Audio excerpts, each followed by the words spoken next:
ప్రార్థన చేసుకుని ఈ ఉదయకాలపు కుటుంబ ప్రార్థన మనం ప్రారంభించుకుందాం.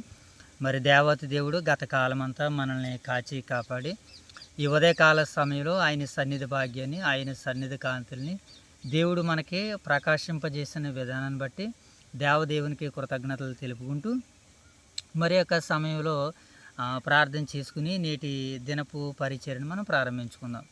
ముఖ్యంగా మరి గత నెల అంతా దేవుడు మరి మనల్ని కాచి కాపాడారు కదా. ఈ మధ్యకాలంలో ఈ 2 రోజులు కూడా మనం జ్ఞాపకం చేసుకోలేకపోయాం మోషబబీటు కనుక.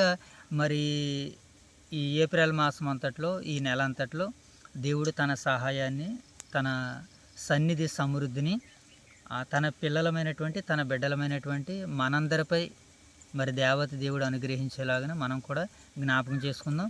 గత 3 నెలల పాటు జనవరి, ఫిబ్రవరి, మార్చి నెల అంతా ఈ 3 నెలలుగా మనల్ని అందరినీ, అలాగే మన ప్రాంతంలో ఉన్నటువంటి వారిని, మన దేశాన్ని, దేశ ప్రజలను మరి దేవత దేవుడు కాచి కాపాడి అందరినీ ముందుకు నడిపించిన విధానాన్ని బట్టి మరి దేవుని కృతజ్ఞతలు తెలుపుకుంటూ మరి అలాగే ఈరోజు ప్రపంచ దేశాల్లో జరుగుతున్నటువంటి ఆ యుద్ధాలు ఏవైతే ఉన్నావో అవన్నీ కూడా మరి దేవుడు వాటిని శాంతిపరిచేలాగా ఇరువురి దేశాలని సమాధానపరిచేలా, మరి ఎవరికి ఇదివరకు ఎంతోమంది ప్రాణాలు నష్టపోయారు, ధనాన్ని నష్టపోయారు, ఎన్నో పరికరాలు నష్టపోయారు కనుక మరి ఎలా నష్టాలు, ప్రమాదాలు, విపత్తులు జరగకుండా ఉండేలాగా మరి మనం ప్రార్థనలో జ్ఞాపకం చేసుకోవాలి. మోషబాబు ఓకేనా జైతల్లి?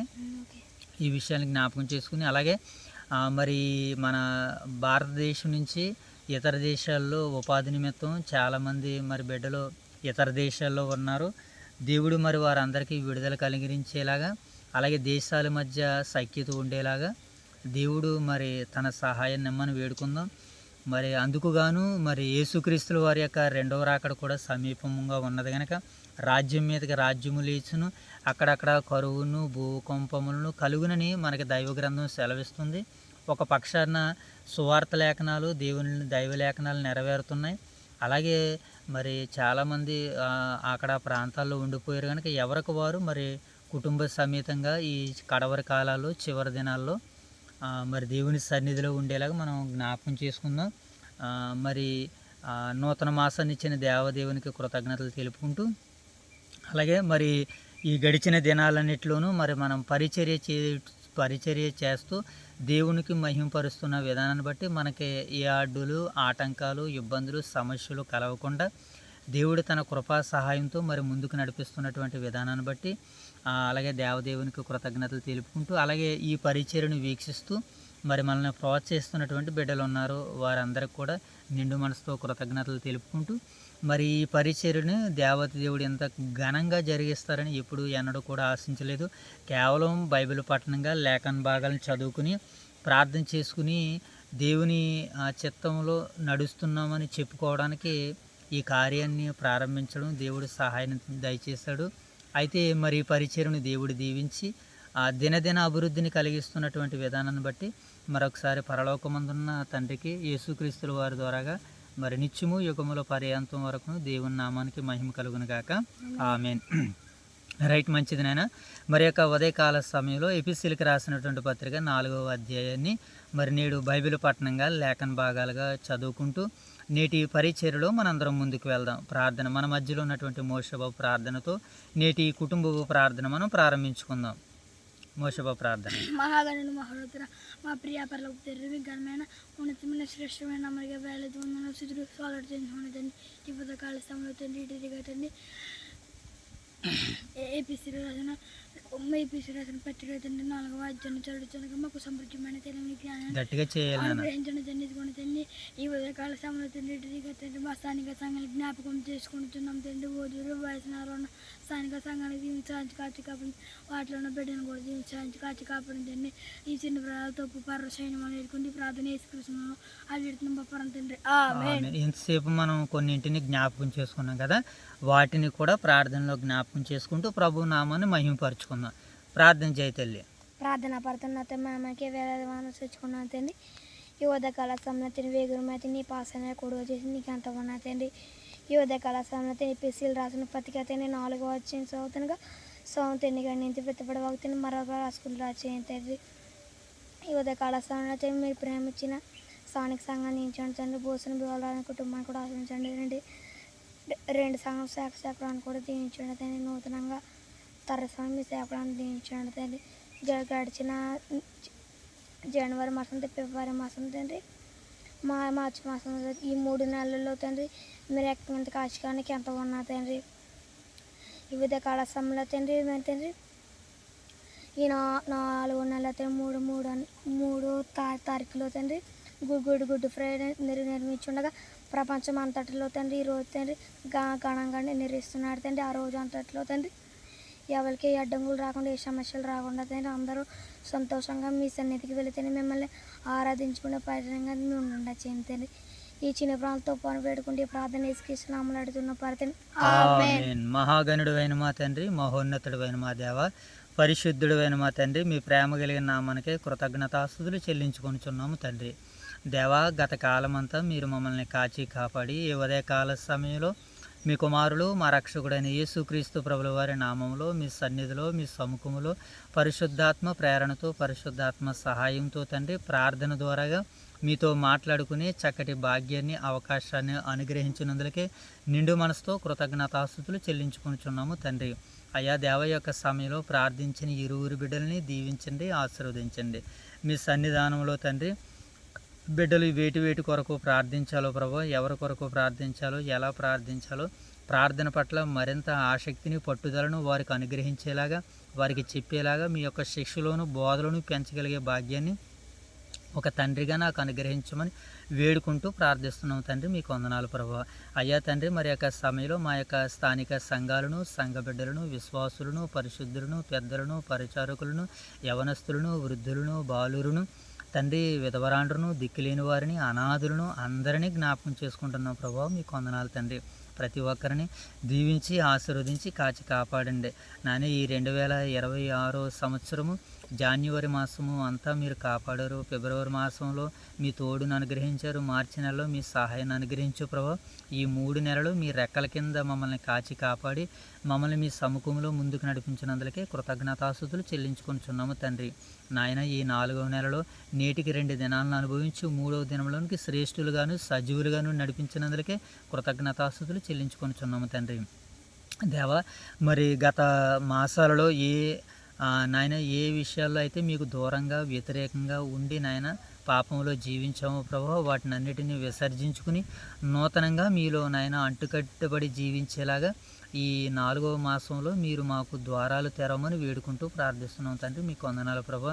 మీ కుమారులు మా రక్షకుడైన యేసుక్రీస్తు వారు ఎలాగైతే మిమ్మల్ని ఈ భూమి మీద ఉన్నంత కాలము మీ మహిమ కొరకు, మీ ఘనత కొరకు వారు ఎలాగైతే జీవించారో నేడు మేమును కూడా అటు రీతిగా జీవించి ప్రభా మీ చిత్తాన్ని నాయన సంపూర్ణంగా నెరవేర్చగలిగే భాగ్యాన్ని సంఘం ద్వారాగా, కుటుంబాల ద్వారాగా మీరు మాకు అనుగ్రహించమని వేడుకుంటూ ప్రార్థిస్తున్నాం తండ్రి. అయ్యా, గత మార్చి నెల మాసంలో తండ్రి నాయన ఇరువురు దేశాల మధ్య జరుగుతున్నటువంటి నాయన ఆ యొక్క యుద్ధాలలో తండ్రి అనేక మంది అభాగ్యులు తండ్రి నేల కొరిగిపోయారు ప్రభా.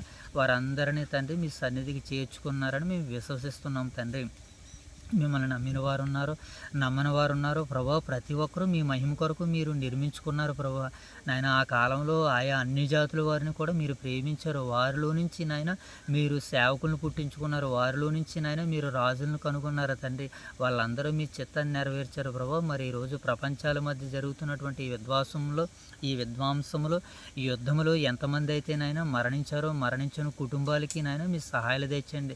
సజీవులుగా ఉన్నవారు శాంతితో సమాధానంతో దేశాలను వృద్ధి చేసుకుని అభివృద్ధి చేసుకుని నిన్ను వలె నీ పొరుగువారిని ప్రేమించనేటువంటి నాయన ఒక మంచి మాటను వారి వినికిడిలో ఫలింపజేయండి. ఏ దేశాలు క్రైస్తవ దేశాలు నన్ను పిలువబడుతున్నాయో ప్రభు, అవే ఈరోజు రంకెలు వేసిన ఆయన సమాజంలో విధ్వంసాలు సృష్టిస్తున్నాయేమో తండ్రి. దయతో అలాంటి వారిని జ్ఞాపకం చేసుకుని శాంతితో సమాధానంతో తండ్రి బైబిల్ గ్రంథం ఏదైతే బోధించిందో ప్రభు దానిని అనుసరించడానికి నాయన నీ బిడ్డల నేత్రాలని మనోనేత్రాలను వెలిగించండి. మా దేశాన్ని, దేశ ప్రజలను కాపాడండి. అలాగే తండ్రి కుటుంబాలని గడుపుకోవడానికి, బిడ్డలకి భవిష్యత్తుని ఏర్పాటు చేసుకోవడానికి, కొన్ని దినాలు కష్టపడడానికి తండ్రి స్వదేశాలను విడిచి నాయన విదేశాల్లో నాయన మనుగడను సాగిస్తున్నటువంటి బిడ్డలు భారతీయులు ఎంతోమంది మరణించారు ప్రభు. వారి నిమిత్తం కూడా మీ సన్నిధానంలో జ్ఞాపకం చేసుకుంటున్నాం తండ్రి. ఇదిగో రాగడి దినాల్లో వాళ్ళందరికీ విడుదలను అనుగ్రహించి ప్రభు వారి యొక్క కుటుంబాలకి నాయన సొంత దేశాలకి నడిపించండి తండ్రి.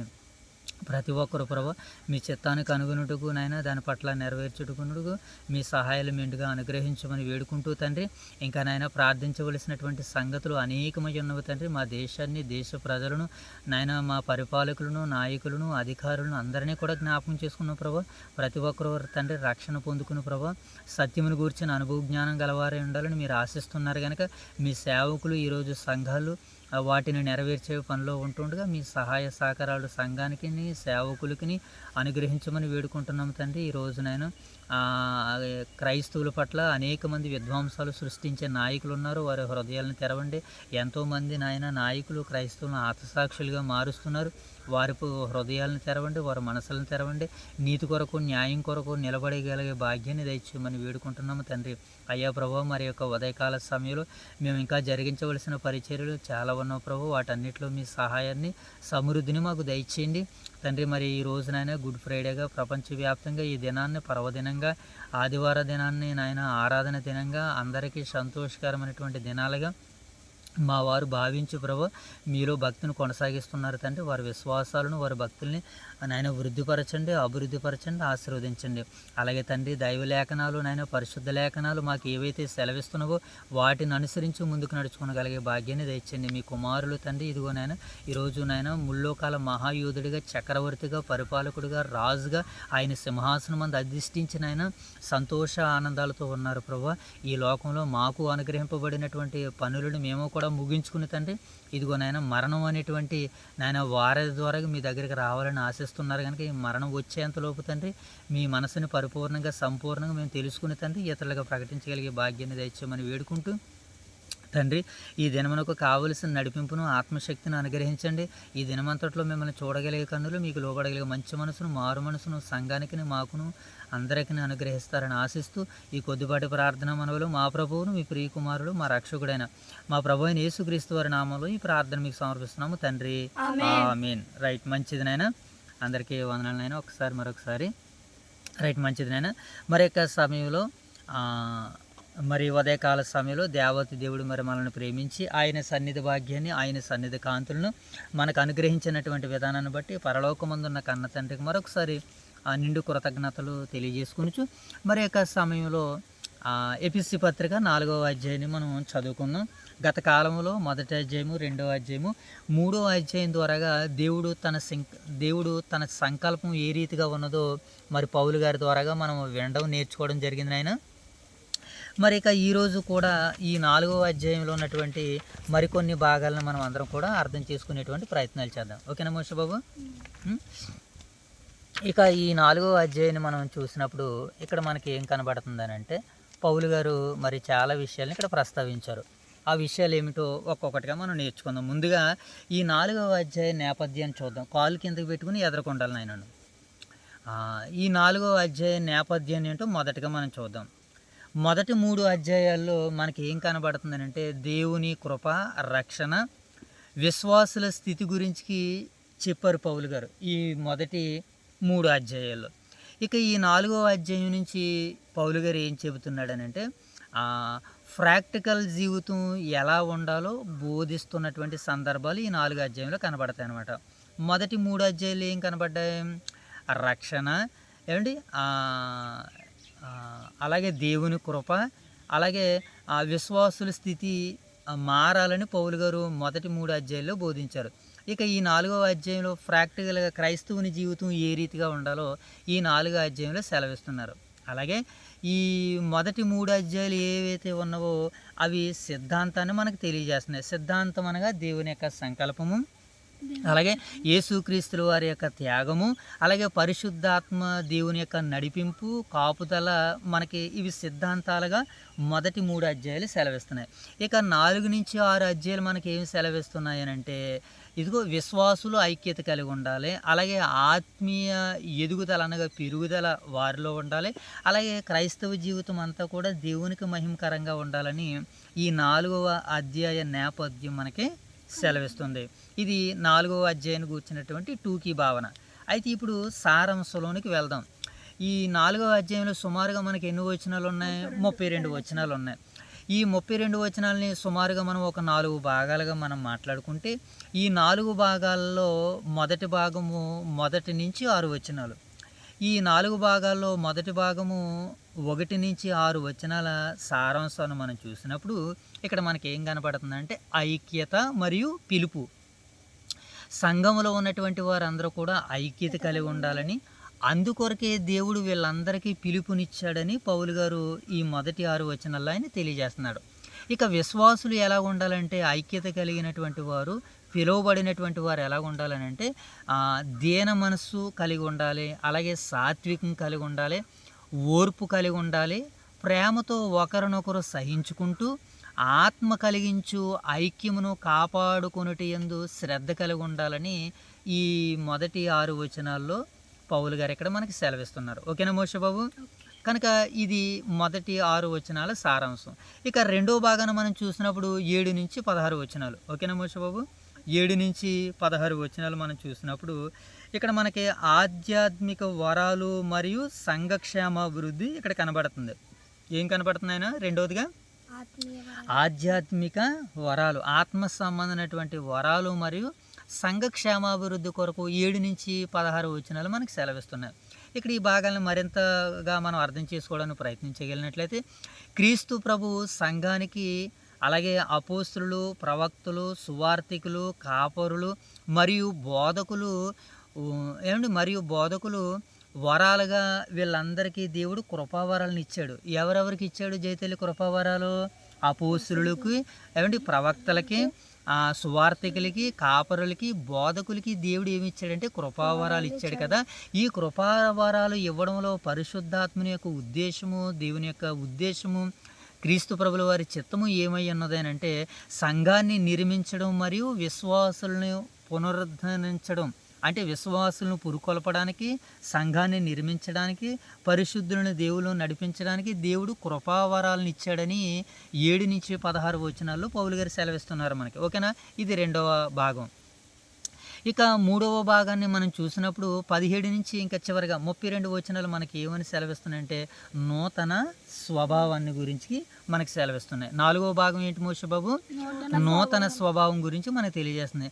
అన్ని జనులలాగా మనము జీవించకుండా ఏం చేయాలట? అన్ని జనులాగా మనం అజ్ఞానంలో జీవించకుండా పాప స్వభావాన్ని అనగా మోసపూరిత కోరికలను విడిచిపెట్టి దేవుని పోలికగా సృష్టింపబడినటువంటి మరి నూతన పరిశుద్ధులుగా, నూతన పరచబడిన వారిగా మనం ఉండాలని పౌలు గారు ఈ 17 నుంచి 32 వచనాల్లో మనకి సెలవిస్తున్నారు.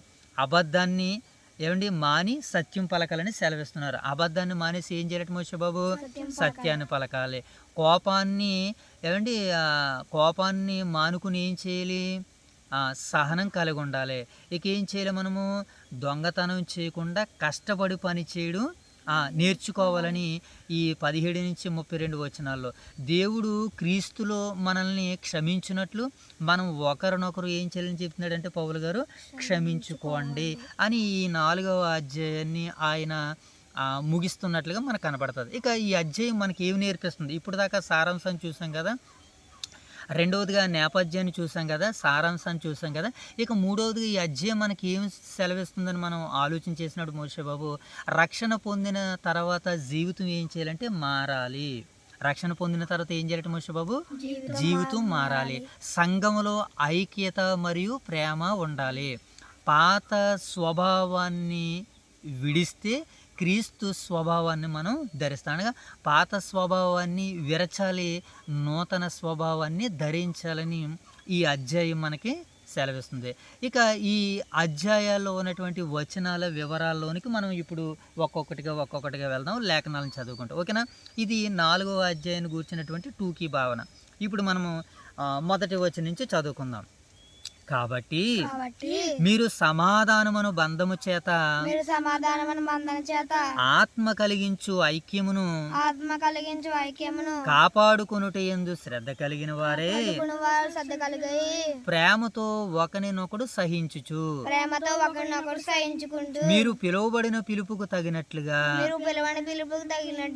మోషే బాబు ఇంకా మీరు దీర్ఘశాంతముతో కూడిన సంపూర్ణ వినయముతోను సంపూర్ణ వినయతోను సాత్వికముతోను సాత్వికంతోను నడుచుకొనవలెనని ప్రభువును బట్టి ఖైదీనైన నేను మిమ్మును బతిమాలుకొనుచున్నాను.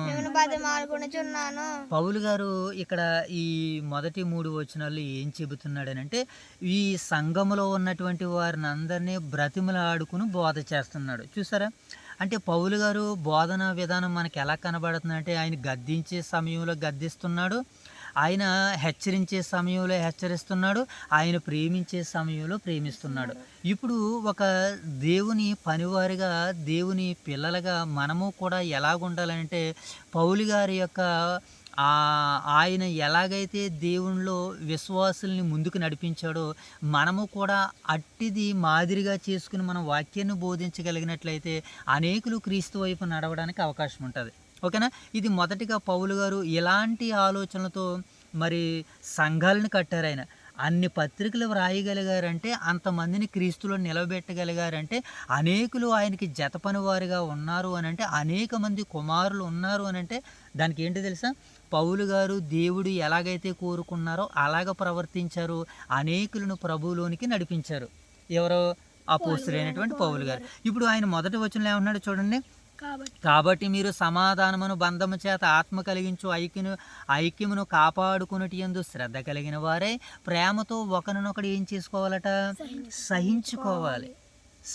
సహించుకోవాలి అంటే అలాంటి గుణంలోనికి మనం వెళ్ళాలి. కానీ ఈరోజు సహనం లేదు మనుషులకి, ఒకరినొకరు సహించుకోవడం లేదు, ఒకరినొకరు విమర్శించుకోవడం, ఒకరినొకరు ద్వేషించుకోవడం, ఒకరినొకరు ఏమండి గొడవలు పెట్టుకునేటువంటి విధంగా మనకు కనబడుతుంది. కానీ బైబిల్ మనకు చెబుతుంది ఒకరినొకరు సహించుకోండి. ఎందుకనంటే సహించిన వారిని ధన్యులను మనం అనుకొనిచున్నాం కదా. యోబు గారి యొక్క సహనం మీరు వింటాడు కదా, ఆయన ఎంతగా సహనం కలిగి ఉన్నాడో, భార్య బిడ్డలు ఇవన్నీ పోయినప్పటికీ ఆయన దేవుని యొక్క ఏమండి ఆ యొక్క సహనానికి ఎక్కడ కూడా ఆయన వెనుదిరలేదు. మోషేబాబుల ఆయన యొక్క సహనాన్ని కూడా ఏం చేయలేదు, విడిచిపెట్టలేదు, సహనం కలిగి ఉన్నాడు. సహించిన వారు ధన్యులు అని దైవ గ్రంథం మనకి ఆ మధ్యకాలంలో పాట కూడా వచ్చింది, సహించిన వారిని ధన్యులను కొనుచున్నాము అని ఒక మంచి పాట పాడుకున్నాం కదా. కనుక ఇప్పుడు మనం అందరం ఎలా ఉండాలని బైబిల్ గ్రంథం మనకి సెలవిస్తుందని అంటే, మనం అందరం ఎలా ఉండాలని అంటే ఇదిగో సహనం కలిగి ఉండాలి. కనుక మీరు పిలువబడిన పిలుపుకు కనుక మనం ఎందుకు పిలువబడ్డామని అంటే వాక్యం సెలవిస్తుంది, మన పిలుపుకు నిదర్శనం ఏంటంటే నువ్వు సహనం కలిగి ఉన్నావో లేదో చెక్ చేసుకోమంటుంది. కనుక మన పిలుపులో ఒక మెట్టు ఏంటంటే సహనము. కనుక ఇలాంటి సహనాన్ని మనం కలిగి ఉండాలని మొదటి వచనానికి సంబంధించి ఒక మంచి రెఫరెన్స్ చూద్దాం. మనం కొలసీలకు రాసినటువంటి పత్రిక మొదటి అధ్యాయము 10వ వచనాన్ని చూద్దాం. కొలసీలకు రాసినటువంటి పత్రిక మొదటి అధ్యాయము 10వ వచనం చూద్దాం. అక్కడ ఏమని రాయబడింది, కొలసీలకు రాసినటువంటి పత్రిక మొదటి అధ్యాయము 10వ వచనం చదువుకుందాం. అందుచేత ఈ సంగతి వినిన నాటి నుండి మేమును మీ నిమిత్తం ప్రార్థన చేయటం మానక మీరు సంపూర్ణ జ్ఞానమును ఆత్మ సంబంధమైన వివేకము గలవారును ఆయన చిత్తమును పూర్ణముగా గ్రహించిన వారే. అంటే పరిశుద్ధులు పిలువబడిన వారు ఆయన చిత్తాన్ని ఏం చేయాలట మోషేబాబు, పరిపూర్ణముగా గ్రహించిన వారే ప్రతి సత్కార్యములలో సఫలలగు. అంటే ప్రతి సత్కార్యములు ఎలా ఉండాలి మనము, కానీ ప్రతి సత్కార్యంలో మనం ఎలా ఉంటాం, విఫలం అయిపోతూ ఉంటుంటాం. ప్రతి సత్కార్యాలలో మనం సఫలమవుతూ ఉండాలి. కానీ నేడు కార్యాల్లో మనం విఫలమైపోకూడదు, మనం సఫలమవుతూ ఉండాలని వాక్యం మనకి ఇక్కడ సెలవిస్తుంది. వివేకము గలవ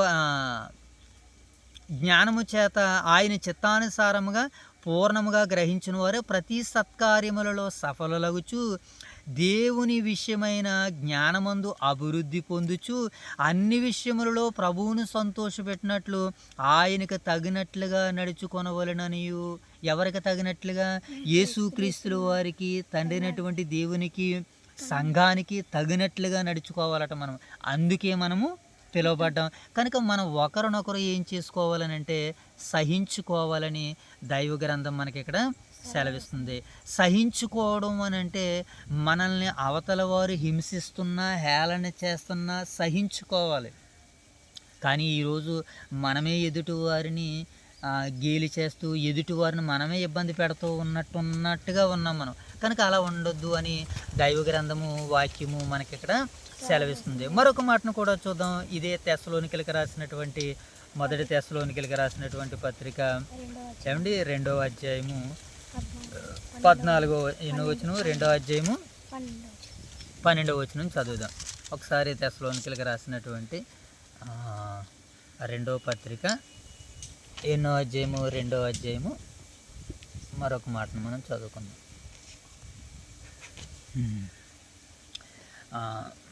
2వ అధ్యాయము 12వ వచనం చదువుదాం. తన రాజ్యమునకును మహిమకును మిమ్మును పిలుచుచున్న దేవునికి తగినట్లుగా మీరు నడుచుకొనవలెనని. వీళ్ళు ఎలా నడుచుకోవాలని చెప్తున్నాడు? దేవునికి తగినట్లుగా మీరు నడుచుకొనవలెనని మేము మీలో ప్రతి వారిని హెచ్చరించుచు ధైర్యపరచుచు సాక్ష్యమిచ్చుచు తండ్రి తన బిడ్డల ఎడల ఏమండి నడుచుకునే రీతిగా మీలో ప్రతి వాని ఎడలను మేము నడుచుకుంటామని మీకు. అంటే ఒక తండ్రి బిడ్డల ఎడ ఎలాగైతే నడుచుకుంటాడో, బిడ్డలని క్రమశిక్షణలో పెట్టడానికి, బిడ్డలని భాగ్యవంతులుగా చేయడానికి, బిడ్డలని ప్రయోజకులుగా చేయడానికి ఒక తండ్రి బిడ్డల పట్ల ఎలాగైతే నడుచుకుంటాడో, నేను కూడా సంఘం పట్ల, అలాగే ఎపిసి సంఘం పట్ల, అలాగే తెస్సలోనిక సంఘం పట్ల నేను అలా నడుచుకున్నాను. మీరు కూడా అలా నడుచుకోండి. ఎప్పుడైతే ఒకరినొకరు అలా నడుచుకుంటున్నారో, ఒకరినొకరు సహించుకుంటారో, ఒకరినొకరు క్షమించుకుంటారో, మనం అందుకొరకే మనం పిలువబడ్డాము. ఇది దేవుని చిత్తము, ఇది దేవుని ఉద్దేశం అని అందరూ కూడా ఏం చేస్తారు? వింటారు అని ఈ భాగాలు మనకి ఇక్కడ సెలవిస్తున్నాయి. ఇప్పుడు 2వ వచనాన్ని మనం చదువుకుందాం. ఎపిసి పత్రిక మరలా అక్కడికి వెళ్దాం. మనం 4వ అధ్యాయము 2వ వచనం చదువుదాం. 2వ వచనంలో మనకి ఏమని కనపడుతుంది? మీరు పిలువబడిన పిలుపునకు తగినట్లుగా దీర్ఘశాంతముతో కూడిన సంపూర్ణ వినయముతోను సాత్వికముతోను నడుచుకొనవలెనని ఖైదీనైన నేను ప్రభువును బట్టి నేను మిమ్మను బ్రతిమాలు కొనిచున్నానని వాక్యం మనకి ఇక్కడ సెలవిస్తుంది కదా. దీనికి సంబంధించినటువంటి ఒక మంచి మాటను మనం చూద్దాం. మత్తయి సువార్త 11వ అధ్యాయము 29వ వచనాన్ని చదువుదాం. మత్తయి సువార్త 11వ అధ్యాయము 29వ వచనం. నేను సాత్వికుడును దీన మనస్సు గలవాడును గనక మీ మీద నా కాడి ఎత్తుకుని నా యొద్ద నేర్చుకుని అప్పుడు మీ ప్రాణములకు విశ్రాంతి దొరుకును. ఏలయనగా నా కాడి సులువుగాను నా భారము తేలికగానుండును. నేను సాత్వికుడును దీన మనస్సు గలవాడును అని అంటున్నాడు. అంటే యేసుక్రీస్తుల వారు ప్రభుల వారిలో ఎలా చూడాలి మర్చిపోవు. యేసుక్రీస్తుల వారి వారిలో యేసుక్రీస్తు ప్రభుల వారిలో ఏమున్నాయో మనకని కనబడుతుంది? నేను సాత్వికుడును దీన మనస్సు గలవాడును. ఇది ఇలాంటి తత్వాన్ని మీరు కూడా కలిగి ఉండాలి. వీటిని మీరు స్వతంత్రించుకోవాలని పౌలు గారు ఈ ఎపిసి సంఘంతో మాట్లాడుతున్నారు. 3వ వచనంలో మనకు అదే కనబడుతుంది. ఒకసారి చదువుదాం. మీరు పిలువబడిన పిలుపునకు తగినట్టుగా దీర్ఘశాంతముతో కూడిన సంపూర్ణ వినయముతోనూ సాత్వికముతోనూ నడుచుకొనవలెనని ప్రభువును బట్టి ఖైదీనైన నేను మిమ్మల్ని బతిమాలు కొనుచున్నాను. యేసుక్రీస్తుల వారు ఎలాగున్నారట? నేను దీన మనసు గలవాడును. ఇంకేమన్నాడు? నేను సాత్వికుడును అని అన్నాడు. ఇవి క్రీస్తు ప్రభుల వారిలో ఉన్నటువంటి ఆ లక్షణాలు క్రీస్తుని పరిపూర్ణంగా సంపూర్ణంగా ఎవరైతే విశ్వసిస్తారో వారిలో కూడా ఈ గుణాలు ఉండాలి, ఈ లక్షణాలు ఉండాలి. అప్పుడు మాత్రమే వారు వృద్ధిలోనికి వస్తారని ఇక్కడ దైవ గ్రంథం మనకి సెలవిస్తుంది. అలాగే కొలసీ పత్రిక 3వ అధ్యాయము 12వ వచనం కూడా చదువుదాం.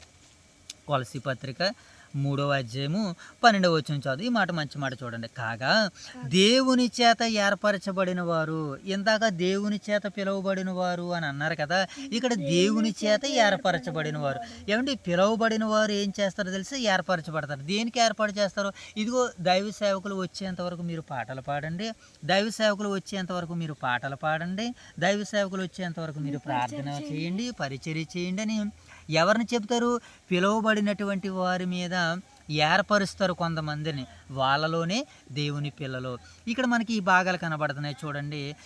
కాగా దేవుని చేత ఏర్పరచబడిన వారును పరిశుద్ధులను ప్రియులైన వారికి తగినట్లుగా మీరు జాలిగల మనసు. మొదటికి ఏముండాలట? జాలిగల మనసును, ఏమండి దయాలత్వమును, వినయమును, సాత్వికమును, దీర్ఘశాంతాన్ని ఏం చేయాలట? మనము ధరించుకోవాలి. ఇవన్నీ ఎవరు అని అంటే ఇవన్నీ క్రీస్తు ప్రభుల వారి యొక్క లక్షణాలు. కనుక ఈ లక్షణాలను కూడా ఏం చేయాలి, మనం అందరము కలిగి ఉండాలి, ధరించుకోవాలని వాక్యం మనకి ఇక్కడ సెలవిస్తుంది. అలాగే 1 పేతురు పత్రిక 5వ అధ్యాయము 5-6 వచనాలు మనం చదువుదాం. 1 పేతురు 5వ అధ్యాయం చదువుదాం. మొదటిగా మనము పేతురు గారు రాసినటువంటి 1 పేతురు పత్రిక 5వ అధ్యాయము 5వ వచనం చదువు. చిన్నలారా, మీరు పెద్దలకు లోబడి ఉండి మీరందరూ ఎదుటివాని ఎడల దేన మనస్సును వస్త్రమును ధరించుకోండి. దేన మనస్సు అంటే ఎదుటివాని ఎడల మనం ఏం చేసుకోవాలి, దేన మనస్సు అనేటువంటి వస్త్రాన్ని ధరించుకోవాలి. కానీ ఈరోజు దేన మనస్సు అనేటువంటి వస్త్రానికి బదులుగా ఏ వస్త్రాన్ని ధరించుకుంటున్నాం, అసూయ, అహంకారము అనేటువంటి వస్త్రాలను ధరించుకుంటున్నాం. ఎదుటి వారిని చూడగానే ప్రేమించవలసినటువంటి మనము వీళ్ళేంటి ఇలా వస్తున్నారు, వీడేంటి ఇలాగ వెళ్తున్నాడు, ఈ సమయంలో వెళ్ళడం ఏంటి, మరలా ఆ సమయంలో వెళ్ళడం ఏంటి, ఏ సమయంలో వెళ్తే నీకు ఎందుకు సోదరా, తన పని ఏదో తను చేసుకుంటున్నాడు అంటే ఎదుటి వారిని చూసి నువ్వు బాధపడడమేనా నీ పని? లేదు, నీకంటూ ఒక పని ఇవ్వబడింది కదా, నీకంటూ ఒక పని ఇచ్చాడు కదా దేవుడు, నీకంటూ ఒక కుటుంబాన్ని ఇచ్చాడు కదా, దాని కొరకు ఆలోచన చేయి. ఎదుటి వారి కొరకు ఎందుకు ఆలోచన చేస్తున్నావు? అలాగే కొంతమంది ఇక్కడ ఎలా ఉన్నారని అంటే దేవుని పిల్లలైతే ఎలా ఉండాలంటే ఎదుటి వాని ఎడల దీన మనస్సు అనేటువంటి వస్త్రాన్ని ధరించుకోవాలి. నేడు దీన వస్త్రాలు మానేసి అహంకార వస్త్రాలు, ఏమండి ఇంకేంటి అసూయ అనేటువంటి వస్త్రాలు. ఈ వస్త్రాలు ఇస్తుంది ఎవరో, దేవుడు కాదు. ఇంకొక ఆయన ఉన్నాడు, ఎవడవాడు, దయ్యంగాడు. ఆడు దగ్గర వెరైటీ వస్త్రాలన్నీ ఉన్నాయి. ఆడు వస్త్రాలు వేసుకున్నాం అనుకోండి, మనల్ని మనుషులు అని అనరు, దేనితో పోలుస్తారో తెలుసా, దయ్యాలతో పోలుస్తారు. కనుక మనం అలా ఉండకూడదు. మనము పిలువబడ్డాం, మనల్ని ఏర్పాటు చేసుకున్నాడు ఇతరులకి తగినట్లుగా. ఒక్క మాటలో చెప్పాలంటే సంఘానికి తగినట్లుగా. ఇప్పుడు సంఘం అనగా ఎవరు? క్రీస్తు శరీరము, క్రీస్తు సంఘానికి శిరస్సు. ఆ శిరస్సుకు తగినట్టుగా మనము జాలిగల మనసు, దయాలత్వము, ఎదుటివాని ఎడల దీన మనస్సు అను వస్త్రాన్ని మనం ధరించుకోవాలి. ఎందుకనంటే ఈ దేవుడు ఏం చేస్తాడట, ఇది అహంకారుల్ని ఎదిరించి దీనులకు కృప అనుగ్రహిస్తాడు. అహంకారం అంటే వాడు వస్త్రం, అహంకార వస్త్రాలని అనగదొక్కుతాడు, రక్షణ వస్త్రాలని దేవుడు మనకి ప్రసాదిస్తాడని ఈ మాట మనకి అర్థమవుతుంది. కనుక క్రైస్తవ జీవితంలో, క్రైస్తవ సహనంలోనికి ఒక లక్షణాన్ని ఏమండి పౌలు ఇక్కడ మనకి వివరిస్తున్నాడు. అదే ప్రేమ. అంటే నువ్వు సహనం కలిగి ఉన్నావు అంటే దాని అర్థం ఏంటి తెలుసా, ప్రేమ కలిగి ఉన్నావు. కనుక ఇప్పుడు ప్రేమతో ఒకరినొకరు ఏం చేసుకోవాలి, మనము సహించుకోవాలి. మనము ఎదుటివారిని సహించలేనిది కూడా సహించగలిగేదిగా చేసేదే క్రీస్తు ప్రేమ. మనం ఎదుటివారిని చూసి సహించలేము, కానీ ఎదుటివారిని చూసి సహించేటట్టుగా చేసేదే క్రీస్తు ప్రేమ అని మనకి ఇక్కడ బైబిల్ గ్రంథం మనకి ఇక్కడ చక్కగా మనందరికీ సెలవిస్తున్నాను. కనుక మనము పిలువబడినటువంటి వారము, ఏర్పాటు చేయబడినటువంటి వారము, పరిశుద్ధులకి తగినట్లుగా, దేవునికి తగినట్లుగా, క్రీస్తు వారికి తగినట్లుగా, పరిశుద్ధాత్మ నడిపింపుతో సంఘానికి తగినటువంటి వారిగా మీరు నేను నడవాలని ఈ మొదటి భాగం మనకి సెలవిస్తుంది. ఓకేనా మోషే బాబు? ఇప్పుడు 4వ వచనాన్ని చదువుదాం. ఇక్కడ శరీరం ఒకటే, ఆత్మ ఒకటే. మనం ఇప్పుడు లేఖన భాగాలు చదువుకోలేగా, 4వ వచనం చదువుకుందాం. శరీరం ఒక్కటే, ఆత్మయు ఒక్కడే, ఆ ప్రకారమే మీ పిలుపు విషయమై ఒక్కటే నిరీక్షణ యుండుటకు పిలువబడితిరి. ప్రభువు ఒక్కడే, విశ్వాసము ఒక్కటే, బాప్తిస్మము ఒక్కటే, అందరికీ తండ్రి అయిన దేవుడు ఒక్కడే, ఆయన అందరికీ పైగా ఉన్నవాడే, అందరిలోనూ వ్యాపించి అందరిలో ఉన్నాడు. అంటే దేవుడు సర్వాంతర్యామి. దేవుడు ఎవరు మోషే బాబు? సర్వాంతర్యామి. ఆయన అంతటా ఉన్నారు. ఆయన ఈరోజు ఈ భూభాగం మీద మనుషులు ఎవరైతే ఉన్నారో అంతటా అందరిలోనూ కూడా ఏం చేస్తున్నాడట, దేవుడు అందరిలోనూ ఉన్నానని అంటున్నాడు. కనుక ఇప్పుడు విశ్వాసము ఒక్కటే, బాప్తిస్మము ఒక్కటే, అలాగే తండ్రి అయినటువంటి దేవుడు కూడా ఒక్కడే. మనమందరము ఆ తండ్రికి పిల్లలము, మనమందరము ఆ తండ్రి కుటుంబము, మనమందరము ఆ తండ్రి కుటుంబానికి క్రీస్తు సంఘముగా మనము ఉన్నాము. ఇప్పుడు ఈ క్రీస్తు సంఘములో ఎలా ఉండాలని అంటే మనము మొదటి భాగంలో చదువుకున్నట్లుగా 3 వచనాల్లో మనం చూసినట్లుగా మనం ఉండాలని ఇక్కడ దైవ లేఖనాలు మీతో నాతో మనందరితో మాట్లాడుతున్నాయి. ఇప్పుడు 7వ వచనాన్ని మరలా కొనసాగించుకుందాం, రెండవ సారాంశాన్ని. ఓకేనా మోషే బాబు? 7 నుంచి 16 వచనాల వరకు మనం చదువుకుందాం. ముందుగా 7వ వచనం చదువుదాం. అయితే మనలో ప్రతి వానికిని క్రీస్తు అనుగ్రహించు వరము యొక్క పరిమాణము చొప్పున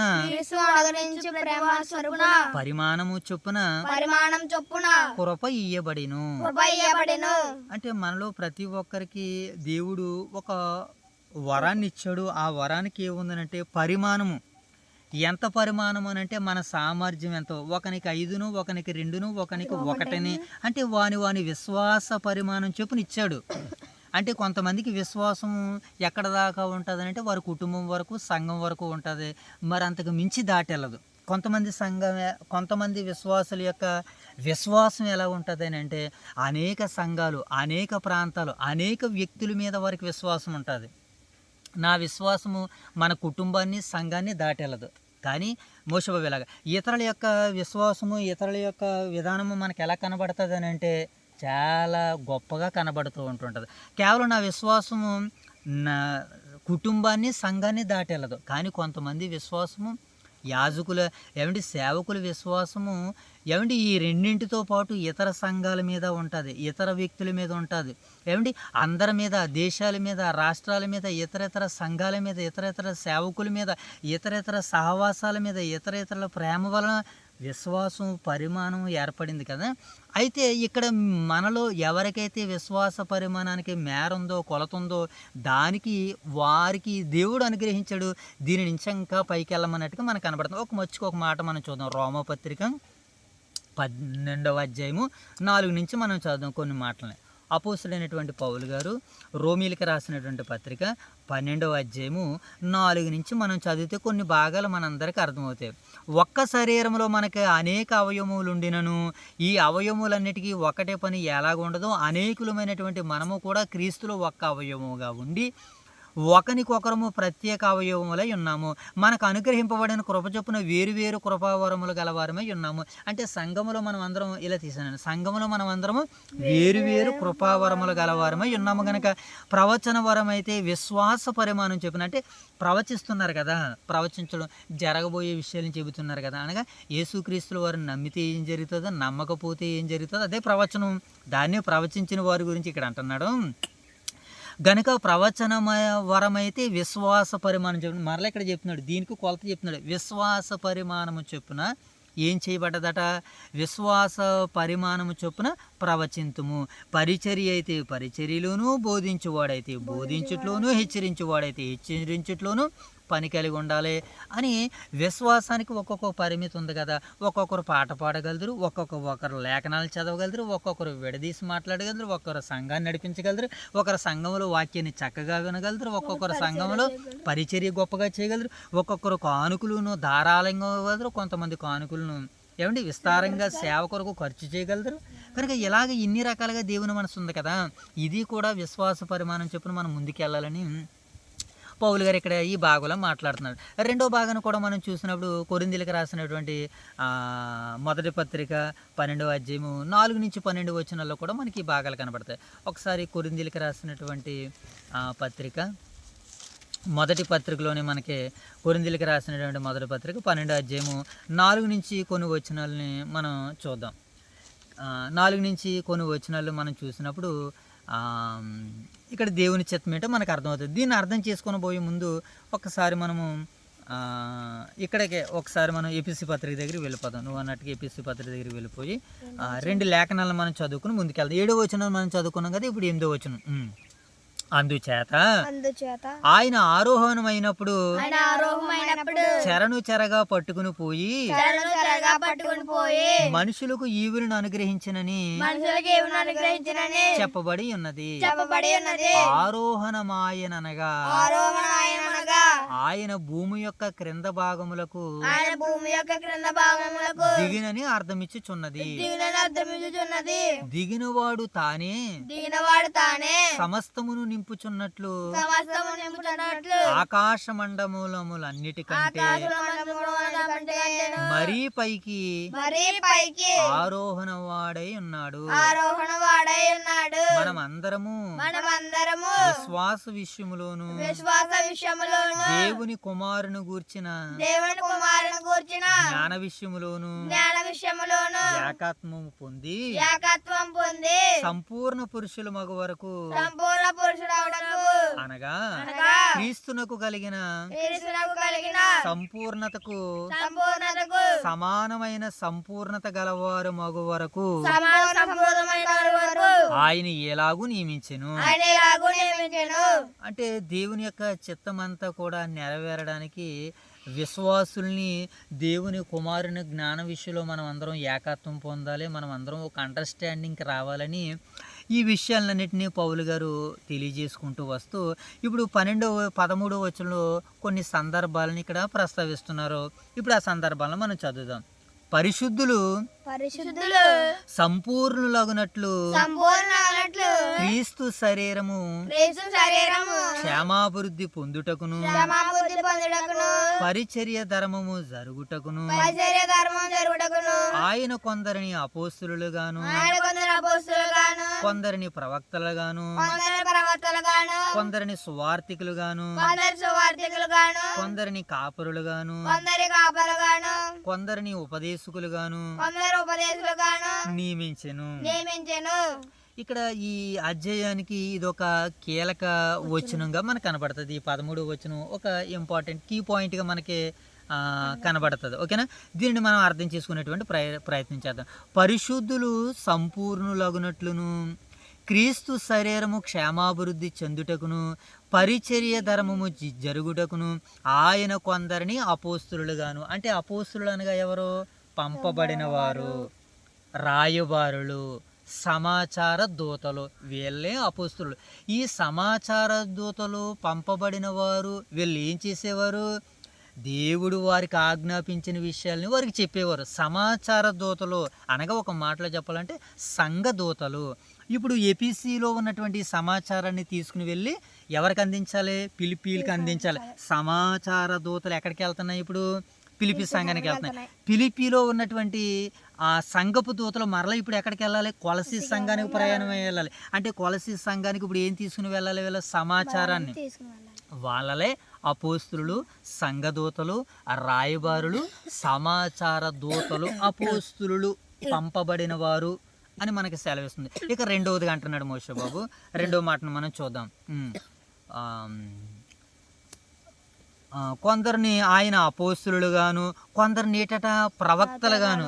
మరి ప్రవక్తలు అని అంటే ప్రవక్తలు ఎక్కడి నుంచి వచ్చారు? ఇప్పుడు ప్రవక్తలు సంఘములో నుంచే ప్రవక్తలు ఉన్నారు. అంతకుముందు యోహాను కాలం వరకునే ప్రవక్తలు ఉండేరు. ఇంకా యోహాను గారి కాలంతో దేవుడు పంపిన ప్రవక్తలు ఆగిపోయారు. ఇప్పుడు పరిశుద్ధాత్మ ప్రేరణ ద్వారాగా సంఘం ద్వారాగా దేవుడు మరలా ప్రవక్తల క్యాడర్ని మరలా సంఘం ద్వారాగా అనుగ్రహిస్తున్నాడు. పాత నిబంధన కాలంలో 2 కాళ్ళు ఇలా దగ్గర పెట్టిన ఇలా ఉండాలి మర్చిపోవు. పాత నిబంధన కాలంలో ప్రవక్తలు ఏ పరిచర్య అయితే చేసేవారో దేవుని యొక్క ఆదేశాలను పొందుకుని ఈరోజు సంఘం ద్వారాగా పొందుకుంటున్నటువంటి ఆదేశాలు ఇతర సంఘాలకు ఇతర వ్యక్తులకు బోధించేవారే, తెలియజేసేటువంటి వారే ప్రవక్తలు అన్నటువంటి ఒక ఆలోచన మనకు అనుగ్రహింపబడుతుంది. ఇది ఎంతవరకు ఆ వాక్యానికి అనుకూలంగా ఉంది, వాక్యానికి దగ్గరగా ఉందన్నటువంటి విషయాన్ని రాగడ దినాల్లో మనము తెలుసుకునేటువంటి ప్రయత్నాలు చేద్దాం మన యొక్క స్థానిక సంఘం ద్వారాగా. ఇప్పుడు సంఘంలో ఎవరెవరు ఉన్నారట మోషే బాబు? కొందరు అపోస్తులుగాను, కొందరు ప్రవక్తలుగాను, కొందరిని సువార్తికులుగాను అని అన్నాడు. ఇక్కడ మనం ఈ పత్రికలో ప్రవక్తలు అన్నటువంటి ఆ మాట మనకు కనబడుతుంది కదా.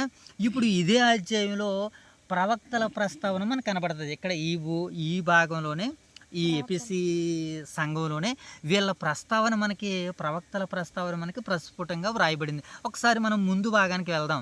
ఎక్కడ ఏ భాగానికి వెళ్దాం జైతల్లి? ఆ 2వ అధ్యాయం వెరీ గుడ్. 2వ అధ్యాయము 20వ వచనం చదువుదాం. 2వ అధ్యాయము 20వ వచనం. క్రీస్తు యేసే ముఖ్యమైన మూలరాయ ఉండగా ఇక్కడ చెప్తున్నాడు అపోస్తులను మరలా ఎవరటి వీళ్ళు? ప్రవక్తలను. ప్రవక్తలు అని అనగానే సంఘము చేత పంపబడిన సమాచార దూతలుగా అనుకోవచ్చు. సంఘం ద్వారాగా జరుగుతున్నటువంటి కార్యాలు ఏవైతే ఉన్నావో అవి ముందుగా పరిశుద్ధాత్మ ప్రేరణతో పొందుకున్నటువంటి వారు సేవకుల సమక్షంలో, సంఘ సమక్షంలో. ఒక మాటగా మనం ఎలా ఉదాహరణకి ఆలోచించుకోగలిగినట్లయితే ఏమంటున్నారు ఆయన, అపోస్తులను ప్రవక్తలను వేసిన పునాది మీద మీరు కట్టబడి ఉన్నారు అంటే వీళ్ళలో అపోస్తులు కనబడుతున్నారు. అపోస్తుల తర్వాత క్యాడర్ ఎవరనంటే ప్రవక్తలు. వీళ్ళలో కూడా ఎవరనంటే వాక్యాన్ని, భవిష్యత్తుని చెప్పబోయేటువంటి వారే ప్రవక్తలు. పాత నిబంధన కాలంలో దేవుని యొక్క ఆజ్ఞలని రాజుకొచ్చి చెప్పేవారు.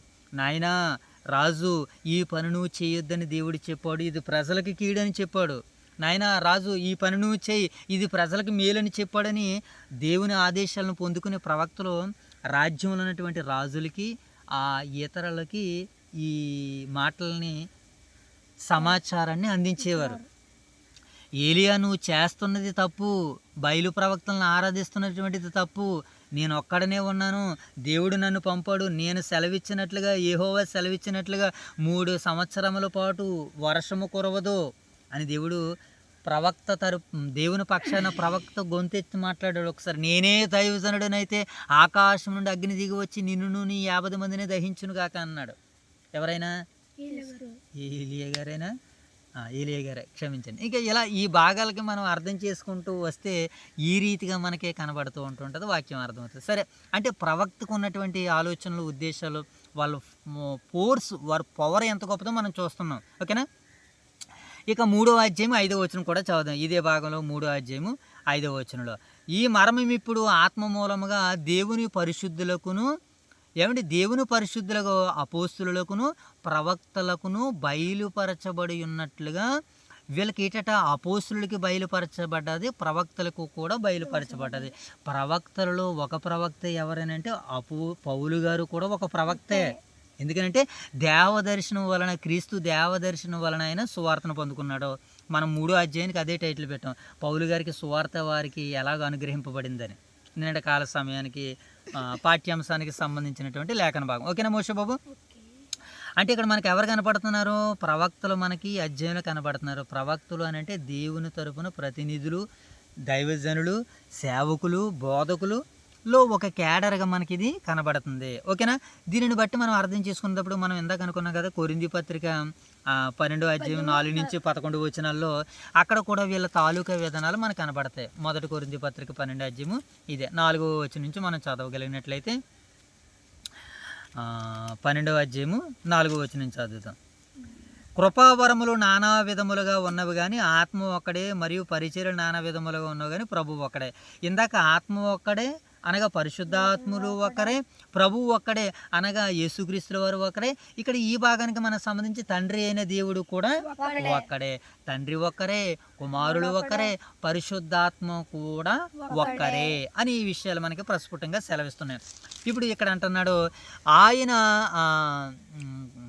అందరిలోని ఇవన్నీ జరిగిస్తున్నాడు అని మాట్లాడుతూ ఇక్కడ అంటున్నాడు, ఆయనను అందరి ప్రయోజనం కొరకు ప్రతి వానికి ఆత్మ ప్రత్యక్షత అనుగ్రహింపబడుచున్నది. ఎలయనగా ఒకనికి ఆత్మ మూలంగా బుద్ధివాక్యమును, మరి ఒకనికి ఆత్మను అనుసరించిన జ్ఞానవాక్యమును, మరి ఒకనికి ఆత్మను అనుసరించి విశ్వాసమును, మరి ఒకనికి ఆత్మ వలననే స్వస్థపరచు వరములను, మరి ఒకనికి అద్భుత కార్యములు చేయు శక్తియు, మరి ఒకనికి ప్రవచన వరమును, మరి ఒకనికి ఆత్మల వివేచనయు, మరి ఒకనికి నానావిధ భాషలను, మరి ఒకనికి భాషల అర్థము చెప్పు శక్తియు దేవుడు అనుగ్రహించున్నాడు. ఆయనను వీటన్నిటిని ఆత్మ ఒకటి ఏం చేస్తున్నాడు? తన చిత్తము చొప్పున జరిగించుచున్నాడని వాక్యం మనకి ఇక్కడ సెలవిస్తుంది.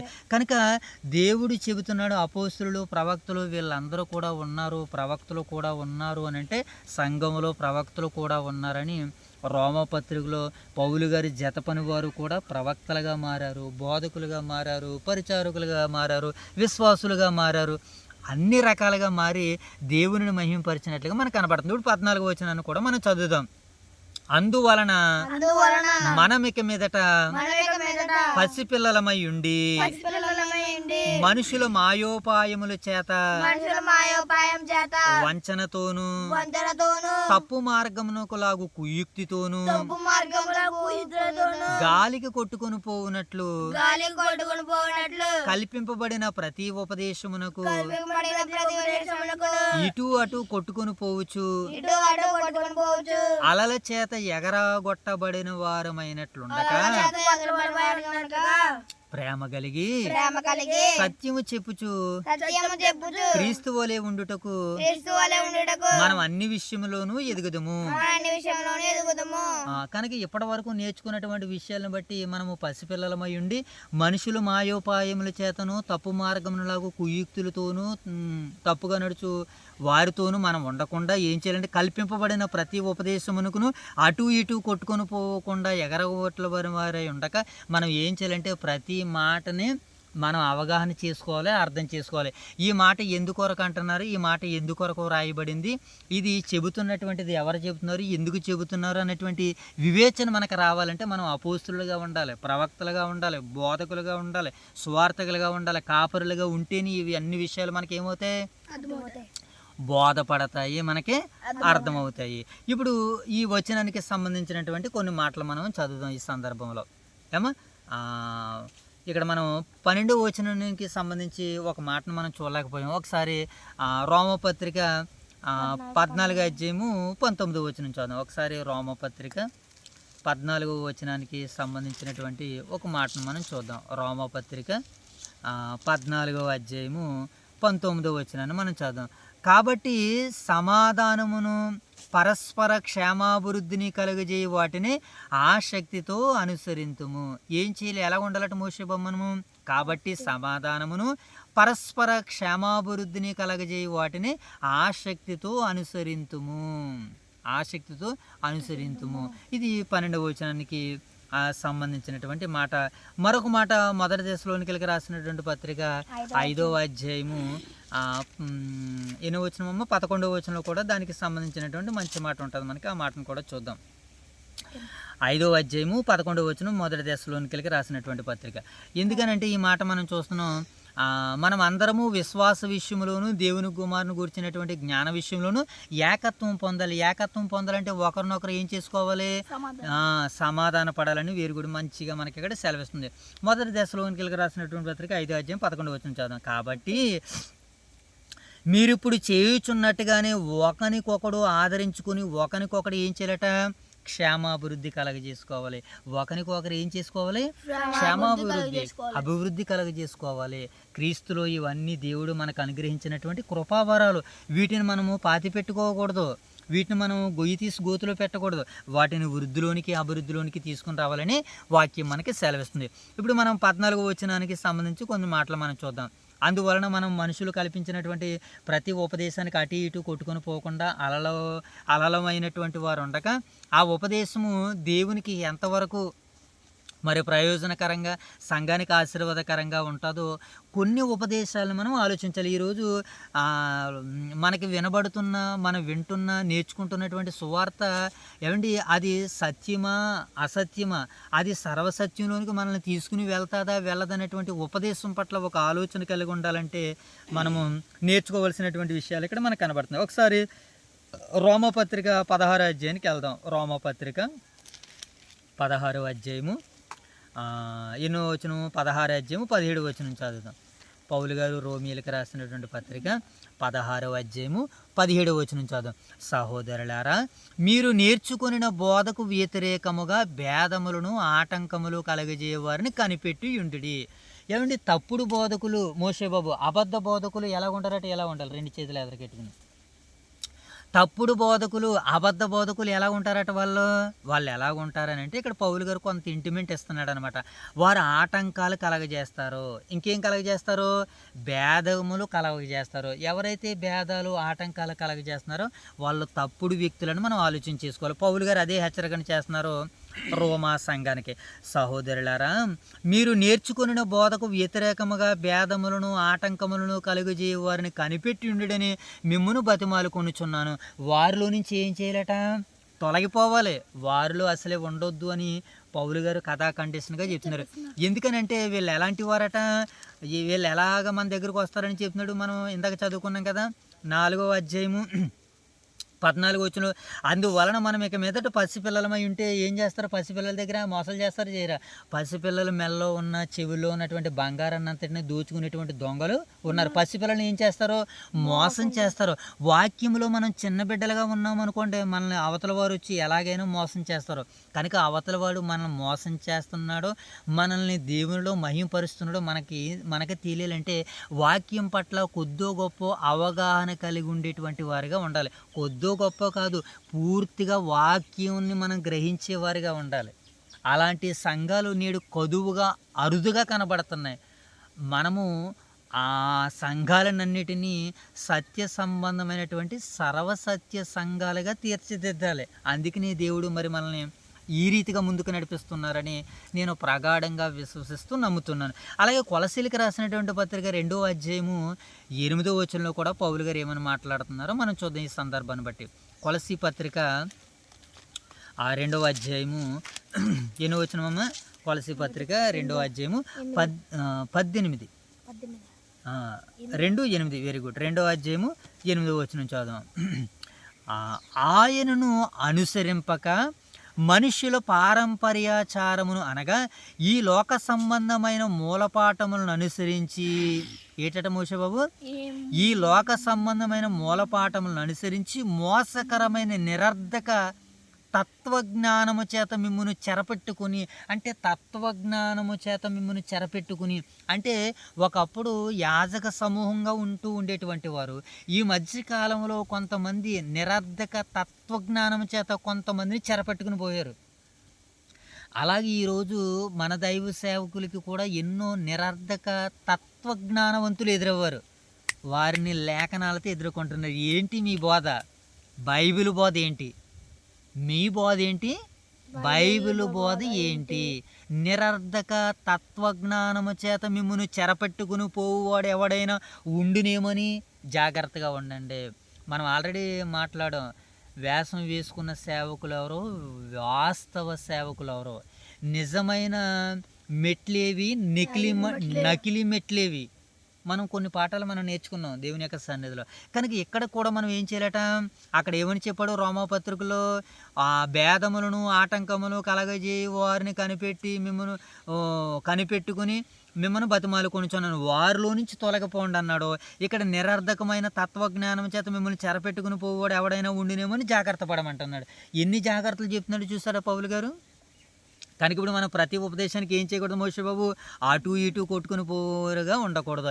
ఇక భిన్నమైన సువార్త తట్టుకు తిరిగేవారిగా ఉండకూడదు. గలతీ పత్రిక 1వ అధ్యాయం 6వ వచనం చదివితే మనకి అక్కడ ఈ భాగాల్లో మనకు కనపడుతుంది. గలతీ పత్రిక ఒకసారి 1వ అధ్యాయము 6-7 వచనాలు చూద్దాం. క్రీస్తు కృపను బట్టి మిమ్మల్ని పిలిచిన వారిని విడిచి భిన్నమైన సువార్త తట్టుకు మీరింత త్వరగా తిరిగిపోవడం చూడగా నాకు ఆశ్చర్యము కలుగుచున్నది అని అన్నాడు పౌలు గారు. అది మరి ఒక సువార్త కాదు కానీ క్రీస్తు సువార్తను చెరపగోరి, అది మరి ఒక సువార్త కాదట, క్రీస్తు సువార్తను ఏం చేస్తారట? చెరపగోరి. అంటే మోషే నియమించిన సున్నతి ఆచారాన్ని మనము పాటించాలి. యేసుక్రీస్తుల వారి యందు విశ్వాసం ఉంచకపోయినా పర్వాలేదని తప్పుడు బోధలు చేసేటువంటి వ్యక్తులు ఉన్నారు. అంటే క్రీస్తు సువార్తను చెరపగోరి అంటే మరి క్రీస్తు సువార్తను చెరపగోరి ఎరాజరుతో చెరిపేసిన తర్వాత ఏం రాస్తారు వీళ్ళు?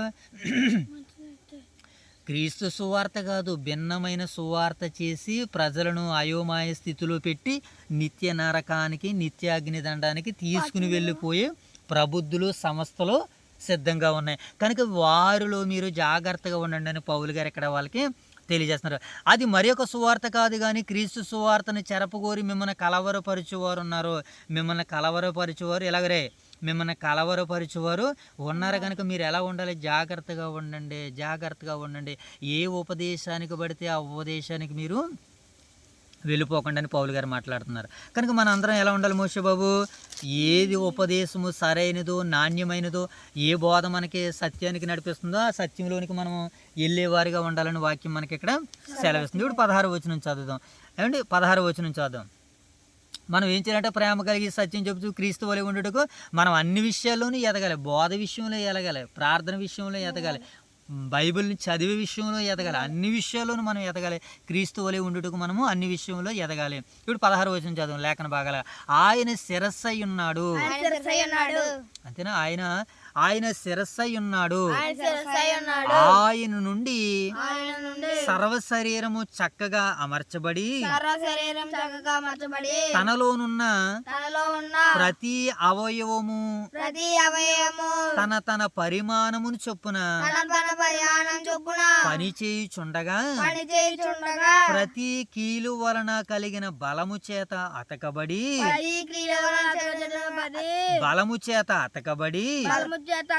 ప్రేమయందు తనకు క్షేమాభివృద్ధి కలిగినట్లు శరీరమునకు అభివృద్ధి కలుగు చేసుకొనుచున్నది.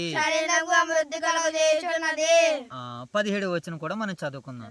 కాబట్టి అన్ని జనులు నడుచుకున్నట్లు మీరిక మీదట నడుచుకొనవలదని ప్రభువునందు సాక్ష్యం ఇచ్చుచున్నాను. అంటే వీళ్ళని ఎలా నడుచుకోవద్దు అంటున్నాడు? అన్ని జనులు నడుచుకున్నట్లుగా నడుచుకోకూడదు. కారణం ఏంటంటే వాళ్ళలో పిలుపు లేదు, వాళ్ళకి ఏర్పాటు లేదు. మీకు పిలుపు ఉంది, ఏర్పాటు ఉంది కనుక మీరు ఎలా ఉండాలి? అన్ని జనులు నడుచుకున్నట్లుగా నడుచుకోకూడదు. ఇప్పుడు అన్ని జనులు ఎలా నడుచుకుంటారో, దేవుని పిల్లలు ఎలా నడుచుకుంటారో, క్రైస్తవులు ఎలా నడుచుకుంటారో, సంఘ బిడ్డలు ఎలా నడుచుకుంటారో కింద లేఖన భాగాల్లోనికి వెళ్ళి మనం అవగాహన చేసుకునేటువంటి ప్రయత్నాలు చేద్దాం. కనుక ఇప్పుడు ఏమన్నాడు? మీరు అన్ని జనులను నడుచుకున్నట్లుగా నడుచుకొనవలదని ప్రభువునందు సాక్ష్యం ఇచ్చుచున్నాను. కాబట్టి మీరు అన్ని జనులు నడుచుకున్నట్లు ఇక మీదట నడుచుకొనవలదని ప్రభువును బట్టి మీకు సాక్ష్యం ఇస్తున్నాను. కనుక మీరు అన్ని జనులలో నడవకండి. మీరు ఎలా నడవాలి? నేను క్రీస్తును పోలి నడుచుకొనుచున్న ప్రకారంగా కూడా మీరు నన్ను పోలి నడుచుకోనాలి. మీరు పరిశుద్ధులను ప్రియులైన వారికి తగినట్లుగా నడుచుకోవాలి. ఏర్పరచబడిన వారికి తగినట్లుగా నడుచుకోవాలి. పిలువబడిన వారికి తగినట్లుగా నడుచుకోవాలి. దేవునికి తగినట్లుగా, సంఘానికి తగినట్లుగా, కుమారుడికి తగినట్లుగా, కుటుంబానికి తగినట్లుగా నడుచుకోవాలని, స్కూల్ బిడ్డలకి తగినట్లుగా నడుచుకోవాలని వాక్యం మనకి ఇక్కడ సెలవిస్తుంది. దీనిని బట్టి ఒక మంచి రెఫరెన్స్ని చూద్దాం మనం ఈ సమయంలో. ఇదే ఎపిసి పత్రిక 2వ అధ్యాయము ఒకసారి 2-3 వచనాలు చదువుదాం. ఇదే ఎపిసి పత్రిక 2వ అధ్యాయము మోషబవేలాగా 2-3 వచనాలు చదువుదాం. ఓకేనా? ఎపిసి పత్రిక 2వ అధ్యాయము 2-3 వచనాలు చదువుదాం. చూడు మోషబాబు అక్కడ ఏముందో. మీరు వాటిని చేయుచు వాయుమండల సంబంధమైన అధిపతిని, అనగా అవిధేయులైన వారిని ఇప్పుడు ప్రేరేపించు శక్తికి అధిపతిని అనుసరించి ఈ ప్రపంచ ధర్మం చొప్పున మీరు నడుచుకుంటారు. వారితో కలిసి మనం అందరము శరీరమొకయు మనసు యొక్కయు కోరికలను నెరవేర్చుకొనుచు మన శరీరాలను అనుసరించి మునుపు ప్రవర్తించుచు కడమవారిమై ఉంటిమి. మనం ఎలాగున్నమాట? మునుపు అలా చూడకూడదు మోసపు. మునుపు అన్ని జనులుగా ఉన్నప్పుడు అంటే అన్ని జనులు అందరూ ఎలా నడుచుకున్నారో ఈ ప్రపంచ ధర్మము చొప్పున, దురాశల చొప్పున, కోరికల చొప్పున, ఇష్టాల చొప్పున నడుచుకున్నాం. ఈ నడకంతా కూడా ఎవరిది? అన్ని జనులది, క్రైస్తవులది కాదు, దేవుని పిల్లలది కాదు. కనుక అన్ని జనుల్లాగా నడుచుకోవద్దు. అన్ని జనులను ప్రేరేపిస్తుంది ఎవడో? దురాత్మ, దుష్టాత్మ, అపవాది. వాడు వాయుమండల అధిపతి. కనుక అన్ని జనులు ఆడు అనుకూలంగా నడిపించుకుంటున్నాడు వాళ్ళు. మీరు క్రైస్తవులు, దేవుని పిల్లలు, యూదులు, అన్యులుగా మీరు క్రీస్తులోనికి వచ్చినటువంటి వారిని కింద భాగాల్లో మాట్లాడతారు. కనుక మనము అన్ని జనులు నడుచుకున్నట్లు నడుచుకోకూడదు. అన్ని జనులు ఎలా నడుచుకున్నారు? ఈ ప్రపంచ అధిపతి ఉన్నాడు కదా, దయ్యం, ఆడు ఏం చేశాడట? మీరు వాటిని చేయుచు వాయుమండల సంబంధమైన అధిపతి ఈ ప్రపంచ ధర్మం చొప్పున మునుపు నడుచుకున్నారు. వారితో కలిసి ఏం చేశారు? శరీరం యొక్క, మనసు యొక్క కోరికలు నెరవేర్చుకున్నారు. శరీర దురాశలను అనుసరించారు. మునుపు మీరు ఎలా ప్రవర్తించారు? ఇప్పుడు మీరు అలా ప్రవర్తించడానికి వీలు లేదు. మరలా మీరు ఆ తప్పు జావలోనికి, ఆ తప్పుడు ఆలోచనలోనికి వెళ్ళకూడదని ఇక్కడ పౌలు గారు 17వ వచనంతో మాట్లాడుతూ 18వ వచనాన్ని కూడా దానిని కొనసాగిస్తున్నాడు. 18వ వచనం ఏమన్నా చూడండి. వారైతే అంధకారమైన మనసు కలిగిన వారే తమ హృదయ కాఠిన్యము వలన తమలోనున్న అజ్ఞానము చేత దేవుని వలన కలుగు జీవములో నుండి వేరుపరచబడిన వారే తమ మనస్సునకు కలిగిన వ్యర్థతను అనుసరించి నడుచుకొనుచున్నారు. వారు సిగ్గులేని వారై ఉండి నానా విధమైన అపవిత్రతను అత్యాశతో జరిగించుటకు తమ్మును తామే కాముకత్వమునకు అప్పగించుకొనిరి. అంటే కొంతమంది ఎలా మారిపోయారంటే వారు తమ శరీర దురాశలకి లోబడిపోయారు. ఈ శరీర కోరికలు చక్కగా మంచి వస్త్రాలు కావాలి, సుఖాంతమైనటువంటి జీవితాన్ని గడపాలి, మంచి ఫుడ్ ఉండాలి, స్వేచ్ఛా జీవితము, విలాసవంతమైనటువంటి భవనాలు, కార్లు, బంగళాలు ఇలాగ జీవించాలన్నటువంటి ఒక ఆశతో ఒకప్పుడు లోకం ఇలాగ వెళ్ళిపోయింది కనుక మనము లోకాన్ని బట్టి నడవకూడదని పౌలు గారు ఈ సందర్భాన్ని బట్టి మాట్లాడుతున్నారు. ఇప్పుడు 18 వారైతే అంధకారమైన గలవారే తమ హృదయ కాఠిన్యములో తమలోనున్న అజ్ఞానము చేత దేవుని వలన కలుగు జీవములో నుండి వేరుపరచబడ్డారు. కొంతమంది దేవునిలో నుంచి వేరుపరచబడ్డారట. వేరుపరచడం అని అంటే యేసుక్రీస్తుల వారు రెండవ రాకడలో గొల్లలో నుంచి గొర్రెలను మేకలను గొల్లవాడు ఎలాగైతే వేరుపరుస్తాడో ఇక్కడ దేవుని జీవంలో నుంచి వేరుపరచబడినటువంటి వారు ఉన్నారని కొన్ని మాటలు మనకి పౌలు గారు ఇక్కడ మాట్లాడుతున్నారు. ఇప్పుడు ఈ 18వ వచనాన్ని మనం చదువుకున్నాం కదా, దానికి సంబంధించినటువంటి ఒక మంచి రెఫరెన్స్ని చూద్దాం. ఇదే పౌలు గారు రోమపత్రికలో ఒకసారి ఏమంటున్నారు, మోషోబాబు ఇలాగా రోమపత్రిక 1వ అధ్యాయము 21వ వచనాన్ని చదువుదాం. అపోస్తుడైనటువంటి పౌలు గారు రోమిలకు రాసినటువంటి పత్రిక 1వ అధ్యాయము 21వ వచనాన్ని చదువుదాం. మరియు వారి దేవుని ఎరిగియుండు ఆయనని దేవునిగా మహిమపరచలేదు, కృతజ్ఞతాస్తుతులు చెల్లింపలేదు, కానీ తమ వాదములు యందు ఏం చేశారట, వీళ్ళు వ్యర్థులయ్యారు.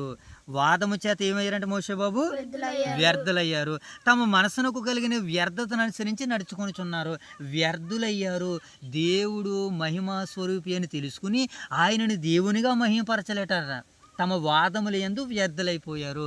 దేవుని మనసు అర్థం చేసుకోకపోతే మనం కూడా ఏమైపోతాం, వ్యర్థులమైపోతామని ప్రభు వాక్యం మనకి ఇక్కడ సెలవిస్తుంది. మరొక మాటను కూడా దీనికి సంబంధించినటువంటి మరొక రెఫరెన్స్ని మనం చూద్దాం.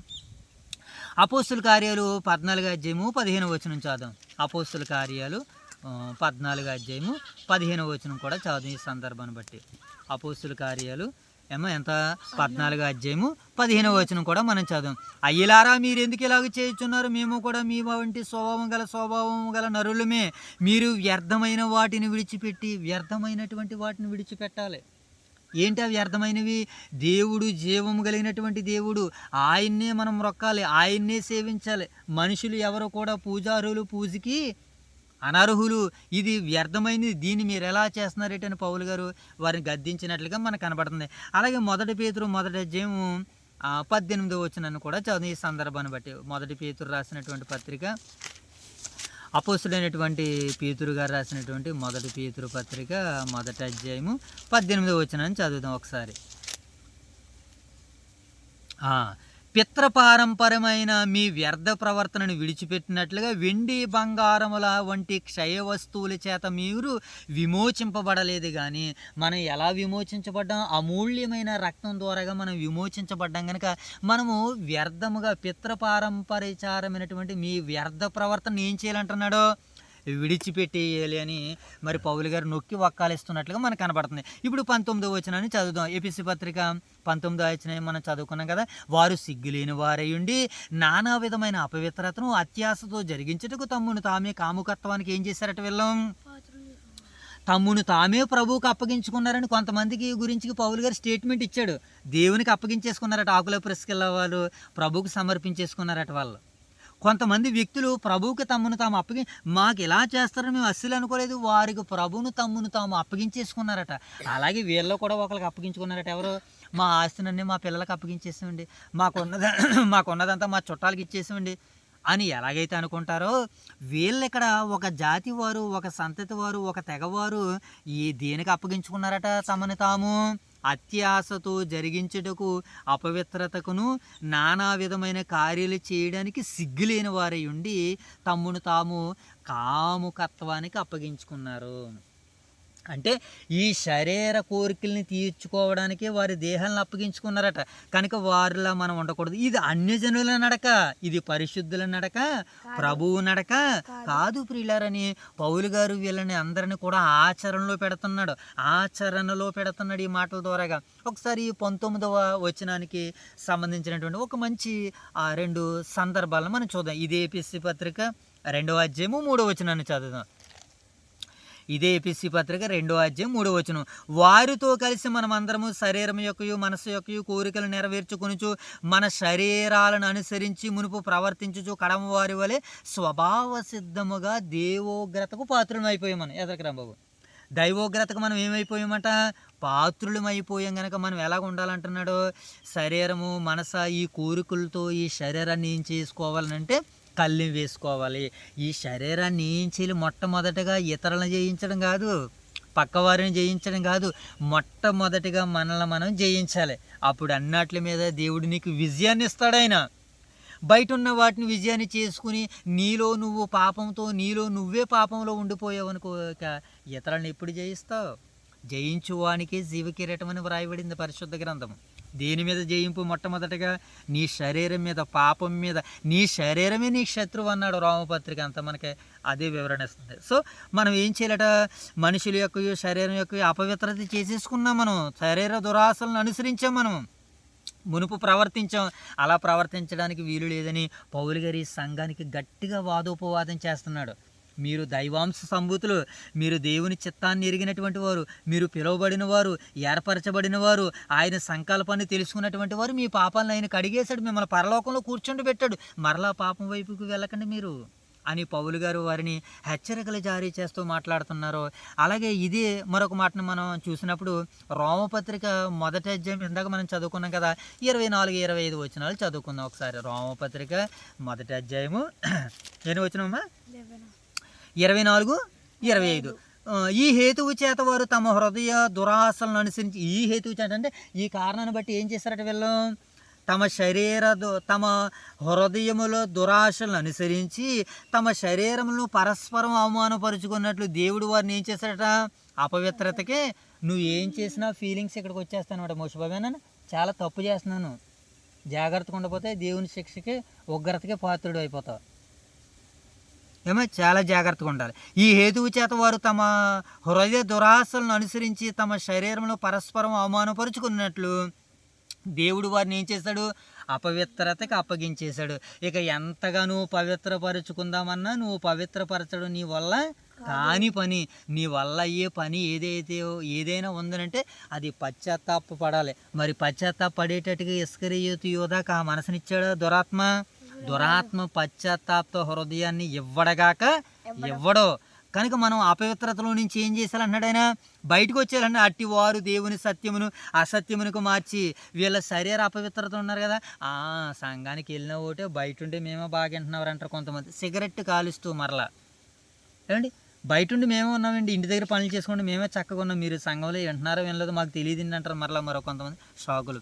అట్టి వారు దేవుని సత్యమును అసత్యమునకు మార్చి సృష్టికర్తకు ప్రతిగా అక్కడికి వెళ్తేనా ఇక్కడ లేడా, మాలో లేడా, అందరి దేవుడు ఒక్కడైనా భావానికి తీసుకుని వస్తారు. మీరు అలా ఉండడానికి వీల్లేదని వాక్యం మనకి ఇక్కడ సెలవిస్తుంది. కనుక ఈ భాగాలను బట్టి మనకి ఏమర్థమవుతుందంటే, మన శరీరాలకి కళ్ళలు వేసుకోలేదు కనుకనే చాలామంది ఏమేం చేశారంటే రాజులు సహితము మోసపోయారు, దేవుని కృపలో నుంచి తొలగిపోయారు. మనం అలా ఉండడానికి వీలు లేదు. ఇప్పుడు ఎన్నో వచనం చదువుకోవాలి మనము? 20వ వచనాన్ని చదువుకోవాలి. అయితే మీరు యేసును గూర్చి విని ఆయన యందలి సత్యము ఉన్నది ఉన్నట్టుగానే ఆయన యందు ఉపదేశింపబడిన వారైన ఎడల మీరు అలాగూ క్రీస్తును నేర్చుకున్న వారు కారు. అలాగా అన్యుల వలె ఇతరుల వలె మీరు క్రీస్తుని నేర్చుకోలేదు. మీరు క్రీస్తుని ఎలా నేర్చుకున్నారో, ఆయన సంకల్పం ఏంటో మీరు నేర్చుకున్నారు, సిద్ధాంతం ఏంటో తెలుసుకున్నారు, విశ్వాసం ఏంటో నేర్చుకున్నారు, మీరు ఎలాగా మీ పాపాలు కడగవేయబడ్డాయో నేర్చుకున్నారు కదా. కనుక మీరు అలాగ వెనక్కి వెళ్ళొద్దు అంటున్నాడు. 22వ వచనం చదువుకున్నాం. కావున మునుపటి ప్రవర్తన విషయంలోనైతే మోసకరమైన దురాశల వలన చెడిపోవు మీ ప్రాచీన స్వభావమును చెడిపోని మీ ప్రాచీన స్వభావమును వదులుకొని వదులుకొని మీ చిత్తవృత్తి యందు మీ చిత్తవృత్తి యందు నీతిపరచబడిన వారై నీతిపరచబడిన వారై నీతియు నీతియు యథార్థమైన భక్తి గలవారై యథార్థమైన భక్తి గలవారై దేవుని పోలికగా సృష్టింపబడిన దేవుని పోలికగా సృష్టింపబడిన నవీన స్వభావమును నవీన స్వభావమును ధరించుకొనవలెను. ధరించుకోవలెను. వీళ్ళు ఏం చేయాలంటే మోషే బాబు నవీన స్వభావాన్ని ధరించుకోవాలి. కనుక ఇక్కడ 22వ వచనం అంటే కావున మునుపుటి ప్రవర్తన విషయంలోనైతే మోసకరమైన దురాశల వలన చెడిపోవు మీ ప్రాచీన స్వభావము. మునుపు అన్ని జనులాగా మనం కూడా నడుచుకున్నాం కదా, ప్రాచీన స్వభావము. మనం ఏం చేసామట, దురాశలను అనుసరించి దురాశల వలన చెడిపోయాం. ఆశ వలన ఎవరో చెడిపోరు ప్రియులారా. మరి దేని వలన చెడిపోతారు? దురాశ దుఃఖానికి చేటు. కొన్ని పాఠాలు కొన్ని మాటలు మనకి తెలియజేస్తూ ఉంటుంటాయి. ఆశ కలిగి ఉండాలి మనిషి, కానీ ఏం కలిగి ఉండదు మోషే బాబు? దురాశ కలిగి ఉండకూడదు. కనుక మునుపు అలాగే ఉన్నామని పౌలు గారు మాట్లాడుతూ ఒకసారి రోమపత్రిక 6:6లో ఏమంటున్నారో ఒకసారి పౌలు గారి మనసులోనికి వెళ్దాం. రోమపత్రిక 6వ అధ్యాయము 6వ వచనం చదువు నాయన. ఏమని రాయబడింది అక్కడ? ఏలయనగా మనం ఎకనూ పాపమునకు దాసులము కాకుండా, మనం ఇంకా పాపానికి దాసులుగా ఉండకుండా ఉండాలని అంటే పాప శరీరము నిరర్ధకమవునట్లు మన ప్రాచీన స్వభావము ఆయనతో కూడా సిలువ వేయబడినని ఎరుగుదుము. ఆయనతో కూడా మన పాత స్వభావం ప్రాచీన స్వభావం ఏం చేయబడింది? ఇప్పుడు సిలువ వేయబడింది. ఇంకా మరలా పాతాన్ని దగ్గరికి వెళ్ళకూడదు. ఇదిగో సమస్తమును క్రొత్తవైనని క్రీస్తు లేఖనాలు మనకు ఎలాగైతే సెలవిస్తున్నాయో మనం అలా ఉండడానికి సిద్ధపడాలని ఇక్కడ లేఖన భాగాలు మనకు సెలవిస్తున్నాయి. ఓకేనా? ఇంకా దీనికి సంబంధించి మరొక మాటను కూడా చూద్దాము. ఇదే ఎఫెసీ పత్రిక 2వ అధ్యాయము 1 నుంచి 3 వచనాలు. మరలా ఇక్కడ ఈ భాగం నెరవేరుతుంది. ఎలాగా? 4వ అధ్యాయము 22వ వచనానికి సంబంధించినటువంటి రెఫరెన్స్ మనము 2 సార్లు చదువుకున్నాం ఇదే అధ్యాయంలో ఈ భాగాన్ని. ఏ భాగము? ఎఫెసీ పత్రిక 2వ అధ్యాయము 1 నుంచి 3 వచనాలు. మీ అపరాధముల చేతను పాపముల చేతను మీరు చచ్చిన వారై ఉండగా క్రీస్తు ఆయన మిమ్మును క్రీస్తు కూడా బ్రతికించాడు. పాపముల చేత అపరాధముల చేత చచ్చిపోయి ఉంటే మనల్ని అందరినీ ఏం చేశాడట? ఆ రోజు ఐపీసీ సంఘాలను బ్రతికించాడు.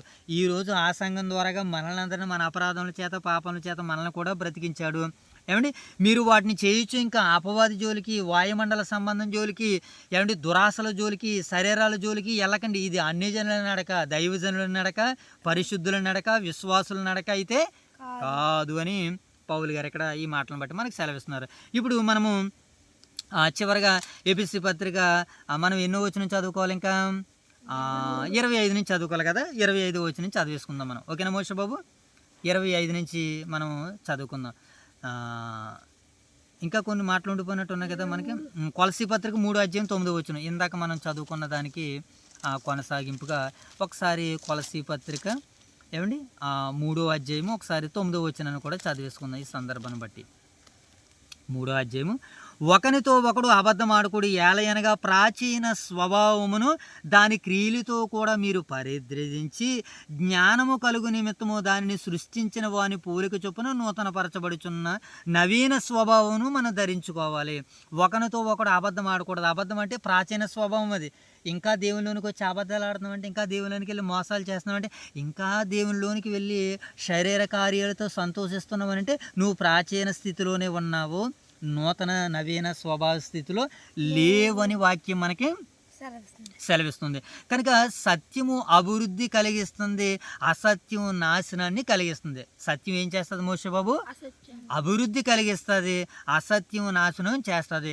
క్రైస్తవులు అబద్ధం ఆడితే ఒకరికి నెమ్మది ఉండదు. ఏమండి, మనం క్రైస్తవులకి ఏం చేయకూడదు? అబద్ధాలు ఆడకూడదు. అబద్ధాలు ఆడడం వల్ల ఏముండదు? నెమ్మది ఉండదు. నేను ఒకరికి అబద్ధం చెప్పేసి వచ్చేసి హాయిగా నిద్రపోదాం అనుకున్నాం అనుకోండి, నిద్రపోనివ్వడు దేవుడు. ఏం చేస్తాడు? క్రైస్తవులు అబద్ధం ఆడితే ఒకరినొకొకరికి నెమ్మది ఉండదు. ఏమండి, సత్య సంబంధి అయిన వాడు దేవునితో సమాధానం కలిగి ఉంటాడు. ఒకసారి కీర్తనల గ్రంథము మనము కీర్తనల గ్రంథము 31వ అధ్యాయము ఒకసారి మనం కీర్తనల గ్రంథము 31వ అధ్యాయము 25వ వచనాన్ని చదువుదాం. ఒకసారి కీర్తనల గ్రంథము ఎన్నో అధ్యాయమమ్మా? కాదు, 31వ అధ్యాయము 5వ వచనాన్ని చదువుదాం. నేను చదువుతున్నాను. 31వ అధ్యాయము 5వ వచనాన్ని చదువుదాం. నా ఆత్మ నీ చేతికి అప్పగించుకున్నాను, యెహోవా సత్యదేవ నన్ను విమోచించిన వాడువు నీవే. యెహోవా, నేను యెహోవాను నమ్ముకొని ఉన్నాను, యెహోవా సత్యదేవ నన్ను విమోచించిన వాడు నీవే. అంటే దేవుడు సత్యవంతుడు, మనము కూడా సత్య సంబంధులుగా ఉండాలి, సత్య స్వరూపైన దేవునితో సమాధానము కలిగి ఉండాలని వాక్యం మనకి ఇక్కడ సెలవిస్తుంది. ఇప్పుడు మనము ఏపీసీ పత్రిక దగ్గరికి వెళ్ళిపోతాం. ఏపీసీ పత్రిక మరలా మనం 4వ అధ్యాయము 25వ వచనం చదువుకుందాం. 25వ వచనం. ఓకేనా మోషే బాబు? మనము ఒకరినొకరికి అవయవములై ఉన్నాము గనక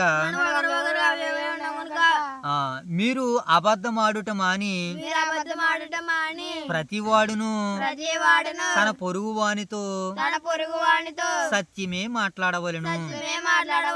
ఇప్పుడు మనం చదువుకున్నటువంటి రెఫరెన్స్లన్నీ కూడా ఏంటి అనమాట, అండ్ మనం అందరం కూడా సత్యమే మాట్లాడాలి, ఒకరితో ఒకడు అబద్ధము ఆడకూడదు.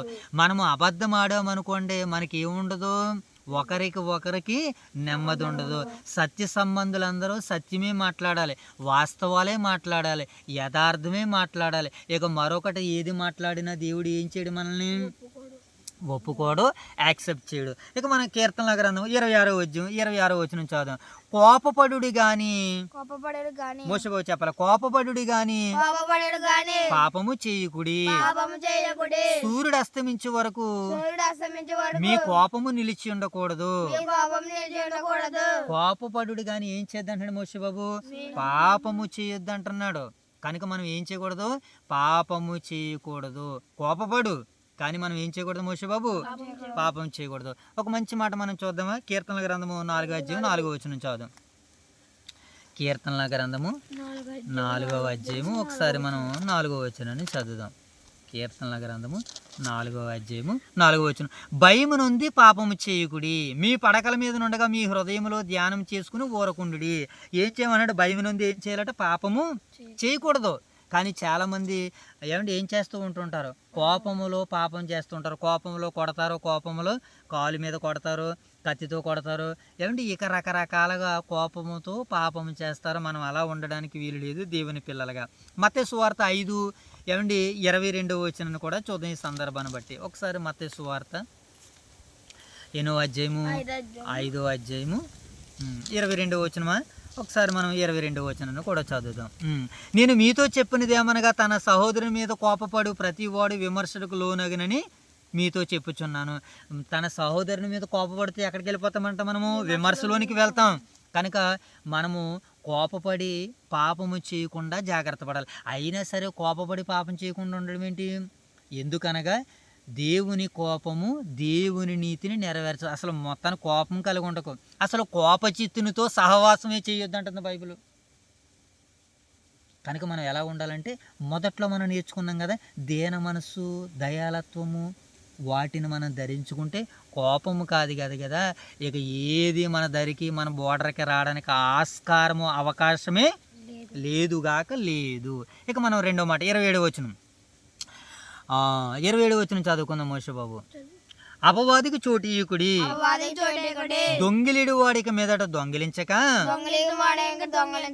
అక్కర గలవానికి పంచిపెట్టుటకు వీలు కలుగు నిమిత్తము తన చేతులతో మంచి పని చేయవలెను. మొదటిగా మనం ఎవరికి చోటు ఇవ్వకూడదంటే అపవాదికి చోటు ఇవ్వకూడదు. కనుక దొంగిలి వాడికి మీదట దొంగిలించొద్దు అన్నాడు. తన చేతులతో కష్టపడి మంచి పని చేయాలి, ఎందుకంటే మనం ఎదుటి వారికి సహాయాలు చేయాలి. కనుక పౌలు గారితో పేతురు గారు ఏమని చెప్పారు? అయితే మీరు సువార్తను ప్రకటించండి, అన్ని జనుల దగ్గరికి వెళ్ళండి. అయితే ఒక మాట, యెరూషలేములో ఉన్నటువంటి బీదల కొరకు మీరు ఏం చేయాలి? సహాయం చేయాలి. యెరూషలేములో ఉన్నటువంటి బీదల కొరకు మీరు ఏం చేయాలి? సహాయం చేయాలి. మీరు ఎక్కడికి వెళ్ళినా సంఘాలను కట్టినా ఆ సంఘాల్లో వారికి ఈ మాట తెలియజేయండి. వారిని బట్టి పరిశుద్ధులందరూ కూడా ప్రోత్సహింపబడతారు.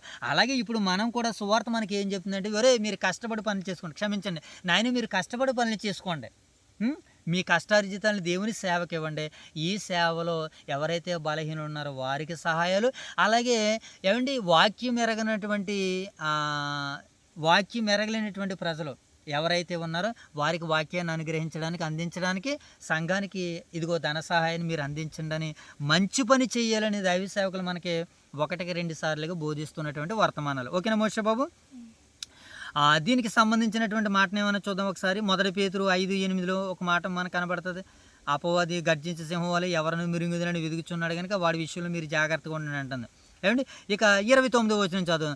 వినువారికి మేలు కలిగినట్లు అవసరమును బట్టి క్షేమాభివృద్ధికరమైన అనుకూల వచనమే పలుకుడు గాని దుర్భాష ఏదైనను మీ నోట రానియకండి. అంటే వినువారికి మేలు కలిగినట్లు మనం ఎల్లప్పుడూ ఏ మాటలు మాట్లాడాలి? క్షేమాభివృద్ధికరమైన మాటలే పలకాలి. దుర్భాష ఏదైనా మన నోటి రానివ్వకుండా ఈ నోటికి ఏం చేసుకోవాలి? తాళం వేసుకోవాలి. Very very good. నోటికి ఏం వేసుకోవాలి మోషే బాబు? తాళం వేసుకోవాలి. ఒక మంచి మాటను చదువుదాం ఈ సందర్భాన్ని బట్టి. 29వ వచనాన్ని బట్టి ఒక్క 2 మాటలు మనం చూద్దాం. ఎపిసి పత్రిక 5:4 చూద్దాం ఒకసారి.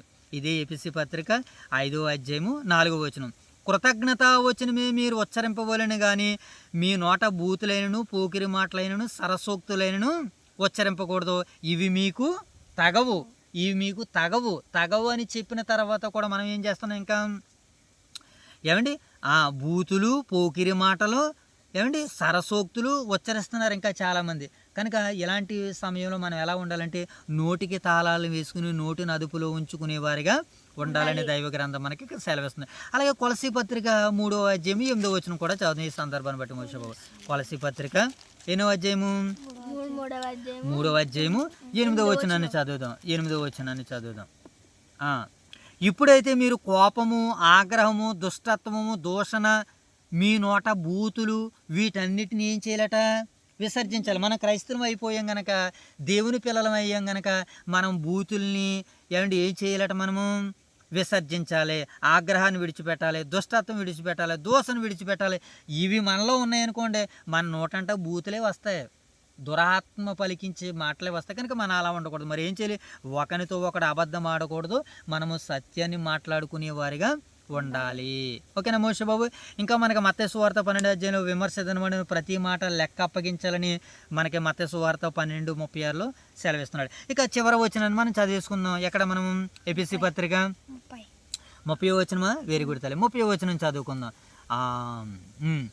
దేవుని పరిశుద్ధాత్మను దుఃఖపరచుకుడి, విమోచన దినం వరకు ఆయన యందు మీరు ముద్రింపబడి ఉన్నారు. మనం ఏం చేయకూడదట? పరిశుద్ధాత్మను దుఃఖపరచకూడదు. విమోచన దినం వరకు ఆయన యందు మనం ముద్రింపబడి ఉన్నాం కనుక మనము పరిశుద్ధాత్మని ఏం చేయకూడదట మోషే బాబు? దుఃఖపరచకూడదు. ఈ పాఠానికి ఇదొక కీలక భాగం, ఇదొక కీలక వచనం. మనం ఏం చేయకూడదు? పరిశుద్ధాత్మని దుఃఖపరచకూడదు. పరిశుద్ధాత్ముడు ఎప్పుడు దుఃఖపరచబడతాడు మోషే బాబు? పరిశుద్ధాత్మ ఆయన ఒక వ్యక్తి. పరిశుద్ధాత్మ ఎవరమ్మా? ఆయన ఒక వ్యక్తి. ఆ వ్యక్తి ఎక్కడ ఉన్నారంటే ఇప్పుడు మనలో ఉన్నారు ఆయన. కనుక మనలో ఉన్న ఈ పరిశుద్ధాత్మ దేవుని మనం ఏం చేయకూడదు? దుఃఖపరచకూడదు. ఇప్పుడు ఉదాహరణ, దేవుని ఆత్మ ఎప్పుడు దుఃఖపరచబడుతుంది, ఎప్పుడు ఓదార్చబడుతుంది? దుఃఖపడేవారు ధన్యులు, వారు ఓదార్చబడదురని ప్రభువైన యేసుక్రీస్తుల వారు ప్రారంభంలో మాట్లాడారు కదా మోషే బాబు. ఇప్పుడు దేవుని పరిశుద్ధాత్మ ఎప్పుడు దుఃఖపరచబడుతుంది? దేవుడు చెయ్యొద్దన్న వాటిని చేస్తే. మీ నోట బూతులు, మీ నోట సరసోక్తులు, మీ నోట పోకిరి మాటలు రావద్దు అని వాక్యానికి మనకి సెలవిచ్చింది కదా. ఇప్పుడు ఈ మాటలు మనం పలుకుతున్నాం అనుకో, పరిశుద్ధాత్ముడు దుఃఖిస్తాడా, సంతోషిస్తాడా? అలా కాకుండా మనం వాక్యాన్ని చదువుకుంటుంటే, మనం ప్రార్థన చేసుకుంటుంటే, మనం పరిచర్య చేస్తుంటే, మనం చక్కగా దేవునికి యందు భయభక్తులు కలిగి జీవిస్తుంటే పరిశుద్ధాత్ముడు సంతోషిస్తాడా, దుఃఖిస్తాడా? సంతోషిస్తాడు. కనుక ఎప్పుడు దుఃఖిస్తున్నాడో, ఎప్పుడు సంతోషిస్తున్నాడో మనము తెలియాలంటే మనలో ఉన్నది ఒక సాధారణమైనటువంటి వ్యక్తి కాదు, గొప్ప దేవుని శక్తి, దేవుని కుమారుడు పరిశుద్ధాత్ముడు మనలో ఉన్నాడు అని చెప్పడానికి ఒక్కసారి మనం యోహాను సువార్త 14వ అధ్యాయము 16-17 వచనాలను చూద్దాం. ఓకేనా మోషే బాబు? ఎంత అనుకున్నాం? యోహాను సువార్త ఎన్నో అధ్యాయము? 14వ అధ్యాయము 16-17 వచనాలను మనం చూసుకుందాం ఈ సందర్భాన్ని బట్టి. ఓకేనా మోషే బాబు? ఇది గిఫ్ట్. ఓకేనా? ఇక్కడ దాకానమాట. దేవునికి మహిమ కలుగును గాక. ఆమేన్. రైట్. ఇప్పుడు అక్కడ దాకా మనం వస్తాం. ఇప్పుడు మన అపోస్తుల కార్యాలు 14వ అధ్యాయము. అప్పుడప్పుడు అపోస్తుల కార్యాలు యోహాను సువార్త, క్షమించండి, యోహాను సువార్త. Very very good. 14వ అధ్యాయము ఇంకెలాగైనా వెరీ గుడ్, క్షమించండి నాయన, వెరీ గుడ్. మనం ఈరోజు మరి కొంచెం ఈ పరిసర ప్రాంతాలకు రావడం వలన పరిశుద్ధ గ్రంథాల విషయంలో కొంచెం నిర్లక్ష్యం చేస్తాం. దేవుడు మరి మనల్ని క్షమించును గాక. ఇప్పుడు 14వ అధ్యాయము 8వ వచనము 16. వెరీ వెరీ గుడ్, బాగా జ్ఞాపకం ఉంది మీకు రిఫరెన్స్. నేను తండ్రిని వేడుకొందును, మీ యొద్ద ఎల్లప్పుడూ ఉండుటకే ఆయన వేరొక ఆదరణకర్తను పంపును. ఆయన వేరొక ఆదరణకర్త అనగా ఉత్తరవాది ఏమో, ఆయనకు వేరొక ఆదరణకర్తను పంపును.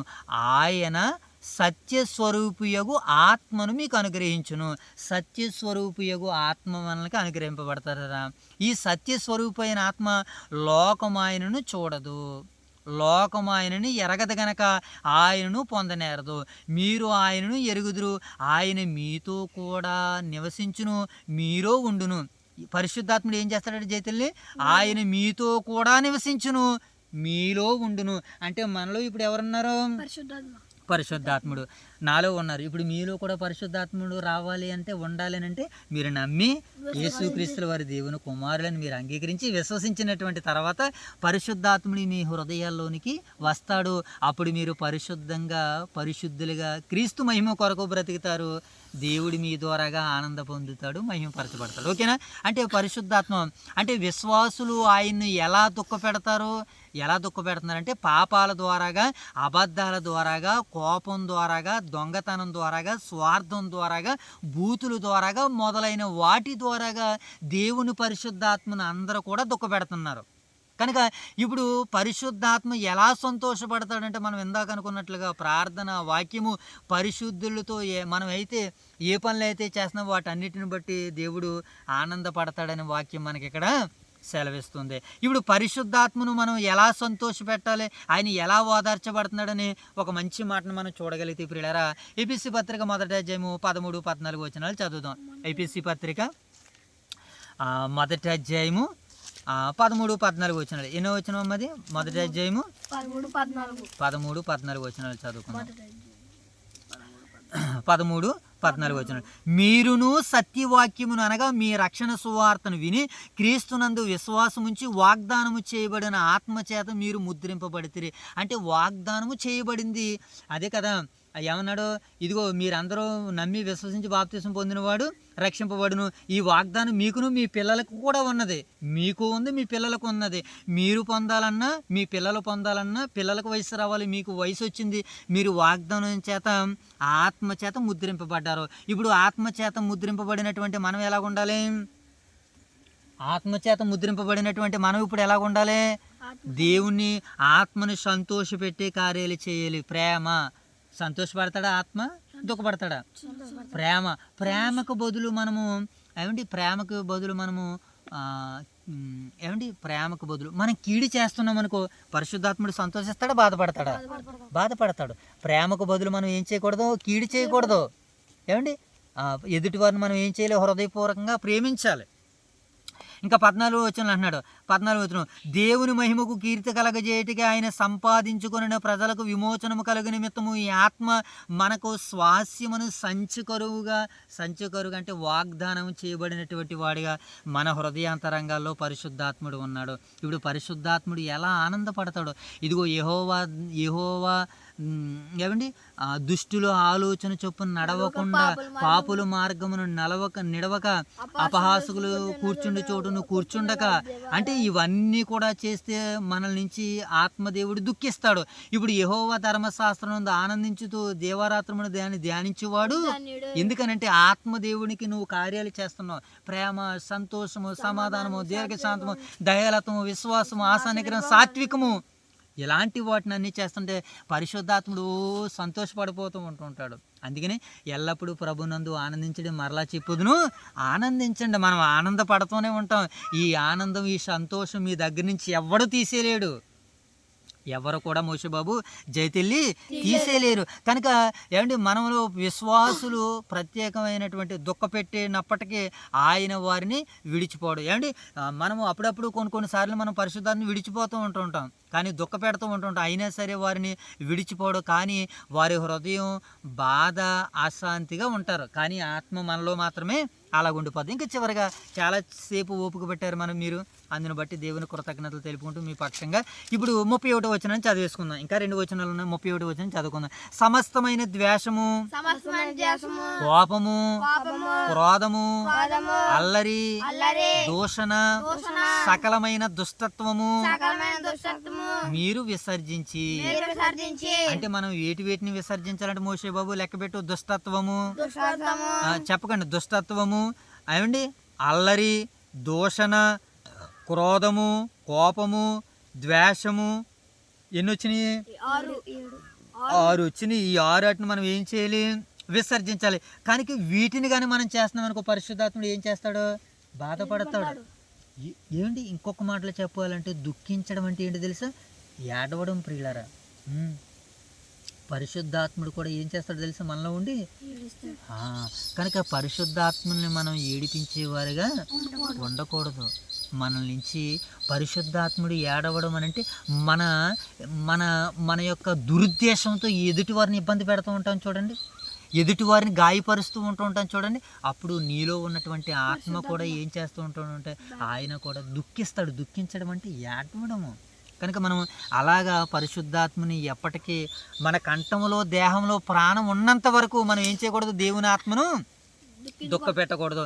మరి కొన్ని పాపాలు వీటిని మనం విసర్జించాలి, మన జీవితాల్లో ఉండకూడదు. వాటికి ఎలాంటి హక్కు లేదు మనలో ఉండడానికి. ఈ 6 లక్షణాలకి క్రైస్తవులుగా మన జీవితాల్లో ఉండే హక్కు వీటికి లేదు. ఇంకా వీటిని మనల్ని ఏలుతున్నాయంటే మనలో ఉన్నటువంటిది దేవుని ఆత్మ అయితే కాదు. సౌలుని దేవుని ఆత్మ విడిచిపెట్టినటువంటి తర్వాత యెహోవా సన్నిధిలో నుంచి దురాత్మ వచ్చి అతన్ని ఏం చేసింది? వెరిపించింది. ఒకప్పుడు దేవుని ఆత్మతోటే రాజ్యాన్ని అనేక మందిని యుద్ధాలని చేసి రాజ్యం మీద రాజుగా ఉన్నాడు. అదే రాజుగా ఉన్నటువంటి ఆయన పరిశుద్ధాత్మ ఆయన విడిచి వెళ్ళిపోయినటువంటి తర్వాత దురాత్మ వచ్చేసింది. కనుక మనలో అలా దురాత్మ ఆవహించే అవకాశం మనం ఎక్కడా చోటు రాజులు సహితం ఇచ్చారు. కానీ ఈ రాజులు, ఈ యువరాజులు, యాజకులు అలా ఇవ్వకూడదని వాక్యం మనకి చలవిస్తుంది. ఇక చివరిగా ఏ వచనం? ఒకే ఒక వచనం ఉంది, చెప్పినాను. ఎక్కడది? 32వ వచనం. Very good. చివరి వచనం చదివేసుకుందాం. ఒకని ఎడల ఒకడు దయగలిగి కరుణా హృదయులై క్రీస్తునందు దేవుడు మిమ్మును క్షమించిన ప్రకారము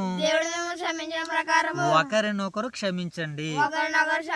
ఏమండి, ఈ ఎలాంటి బోర్డర్లో మనం ఉన్నాం అనుకోండి, సేఫ్ జోన్లో ఉన్నట్లు.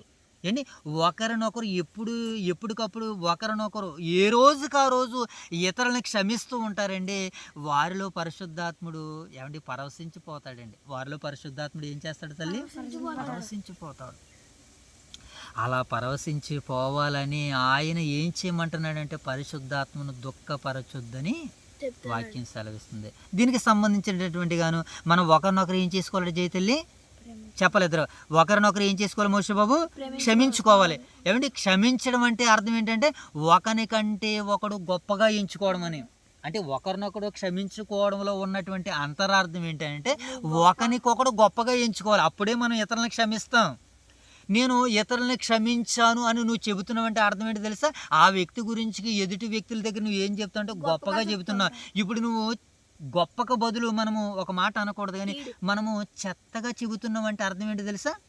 ఆ వ్యక్తిని నువ్వు ఇంకా క్షమించలేదని ఇదే అర్థం. క్షమించమని అంటే వాస్తవానికి అతను కాలు దగ్గర వెళ్ళిపోయి కాలు కడిగేసి నీళ్ళు నెత్తి మీద వేసుకోవడం క్షమించడం అని కాదు. క్షమాపణ అని అంటే నీ హృదయపూర్వకంగా నీ పరలోకపు తండ్రి నీ పాపాలన్నీ క్షమించాడన్నటువంటి ఒక ఆత్మవిశ్వాసం నీలో ఉంటే, ఒక మంచి మనస్సాక్షి నీలో ఉంటే నువ్వు కూడా ఇతరులని క్షమించాలి. ఎలాగయ్యానంటే నీ ప్రార్థనలో నువ్వు జ్ఞాపకం చేసుకో, పలానా సహోదరుని మీద నాకు అసూయ కలుగుతుంది, కోపం కలుగుతుంది, ద్వేషం కలుగుతుంది. కనుక తండ్రి ఈ విషయాలు ఆ సహోదరుని నేను క్షమించేలా మీరు నన్ను క్షమించారు కనుక నేను కూడా అతన్ని క్షమించేలాగా నాకు ఆత్మ సహాయం ఈ తండ్రిని నువ్వు దేవుణ్ణి అడుగుతున్నప్పుడు ఈ మనలో ఉన్నటువంటి ఆత్మ ఏమి చేస్తుందో తెలుసా? పరవశించిపోతుందండి. 100 రెట్లు పరవశించిపోతాడు ఆయన. 1 రెట్టు కాదు, 100 రెట్లు ఆయన పరవశించిపోతాడండి. కనుక అలా మనం ఉందాం. ఏమండి, క్షమించడం అంటే అర్థం ఏంటంటే ఒకరినొకడు గొప్పగా ఎంచుకోవాలి. కనుక ఈ విషయంలో రోమపత్రిక టూకీగా సెలవిస్తుంది. ఒకసారి రోమపత్రికను ఆశ్రయిద్దాం. ఒకని విషయంలో ఒకడు ఎలాంటి క్షమాపణలు కలిగి ఉండాలో, ఇలాగ జైతల్లి, ఒకని విషయంలో ఒకడు ఎలాంటి క్షమాపణలు కలిగి ఉండాలని పౌలు గారు రోమ సంఘాన్ని చెప్తున్నాడు. ఒకసారి 12వ అధ్యాయము 10వ వచనం చూద్దాం. సహోదర ప్రేమ విషయంలో ఒకని యందు ఒకడు అనురాగము గలవారే, ఘనత విషయంలో ఒకని ఒకడు గొప్పగా, ఘనత విషయంలో ఒకరికొకడు ఏం చేయాలట, గొప్పగా ఎంచుకోవాలట. అనురాగం విషయంలో ఒకని యందు ఒకడు అనురాగం గలవాడే, ప్రేమ విషయంలో ఒకని యందు ఒకడు అనురాగము, ప్రేమ, అనురాగము, గొప్పతనము, ఎదుటి వ్యక్తిని క్షమించడానికి ఉండేటువంటి అర్హతలు అయ్యేది క్వాలిఫికేషన్స్ ఇవి. ఈ క్వాలిఫికేషన్స్ అన్నీ నీకు ఎవరిస్తారంటే నువ్వు దేవుని పట్ల భయభక్తులు కలిగి ఉంటున్నప్పుడు నీలో ఉన్న పరిశుద్ధాత్ముడే నీలో నుంచి ఇవన్నీ బయటకు వచ్చేటట్టుగా నిన్ను తీర్చిదిద్దుతాడు.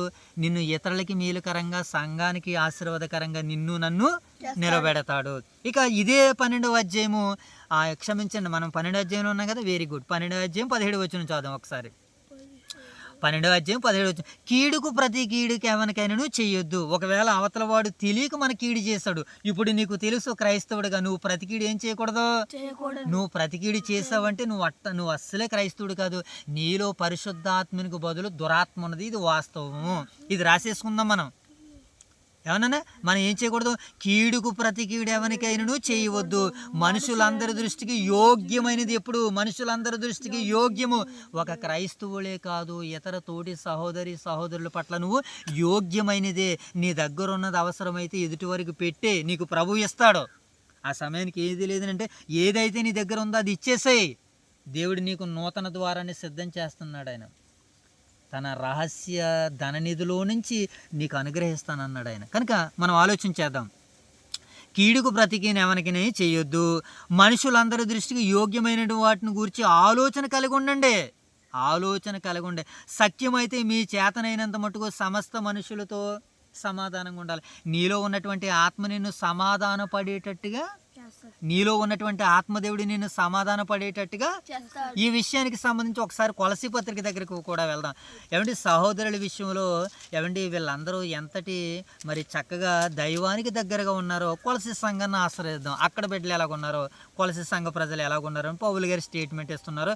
8వ అధ్యాయము 3వ అధ్యాయము 12వ వచనాన్ని చదువుదాం. కాగా దేవుని చేత ఏర్పరచబడిన వారు, మనం ఇందాక చదువుకున్నాం, కాగా దేవుని చేత ఏర్పరచబడిన వారు పరిశుద్ధులకు ప్రియులైన వారికి తగినట్లు మీరు జాలిగల మనస్సును, దయాలత్వమును, వినయమును, సాత్వికమును, దీర్ఘశాంతమును, దయాలత్వాన్ని ధరించుకోండి. ఇవి ఎవరికి ఉంటాయి? ఎవరైతే ఇతరులను క్షమిస్తున్నారో వారిలో ఉండేటువంటి గుడ్ క్వాలిటీస్ ఇవి. ఈ క్వాలిటీస్ మనలో ఇంకా రావట్లేదంటే నువ్వు ఇతరులను క్షమించట్లేదు. క్షమించేటువంటి వారిగా ఉండాలి. మహానుభావుడు, ముల్లోకాల మహాయోధుడు ప్రభు అయిన యేసుక్రీస్తుల వారు ఆయన మొట్టమొదటిగా తండ్రి వీరు ఏమి చేయుచున్నారు వీరు ఎరగరు గనుక వీరిని క్షమించు తండ్రి అని ప్రార్థించాడు. క్షమాగుణం ఆ మహనీయుల్లో నుంచి వచ్చింది.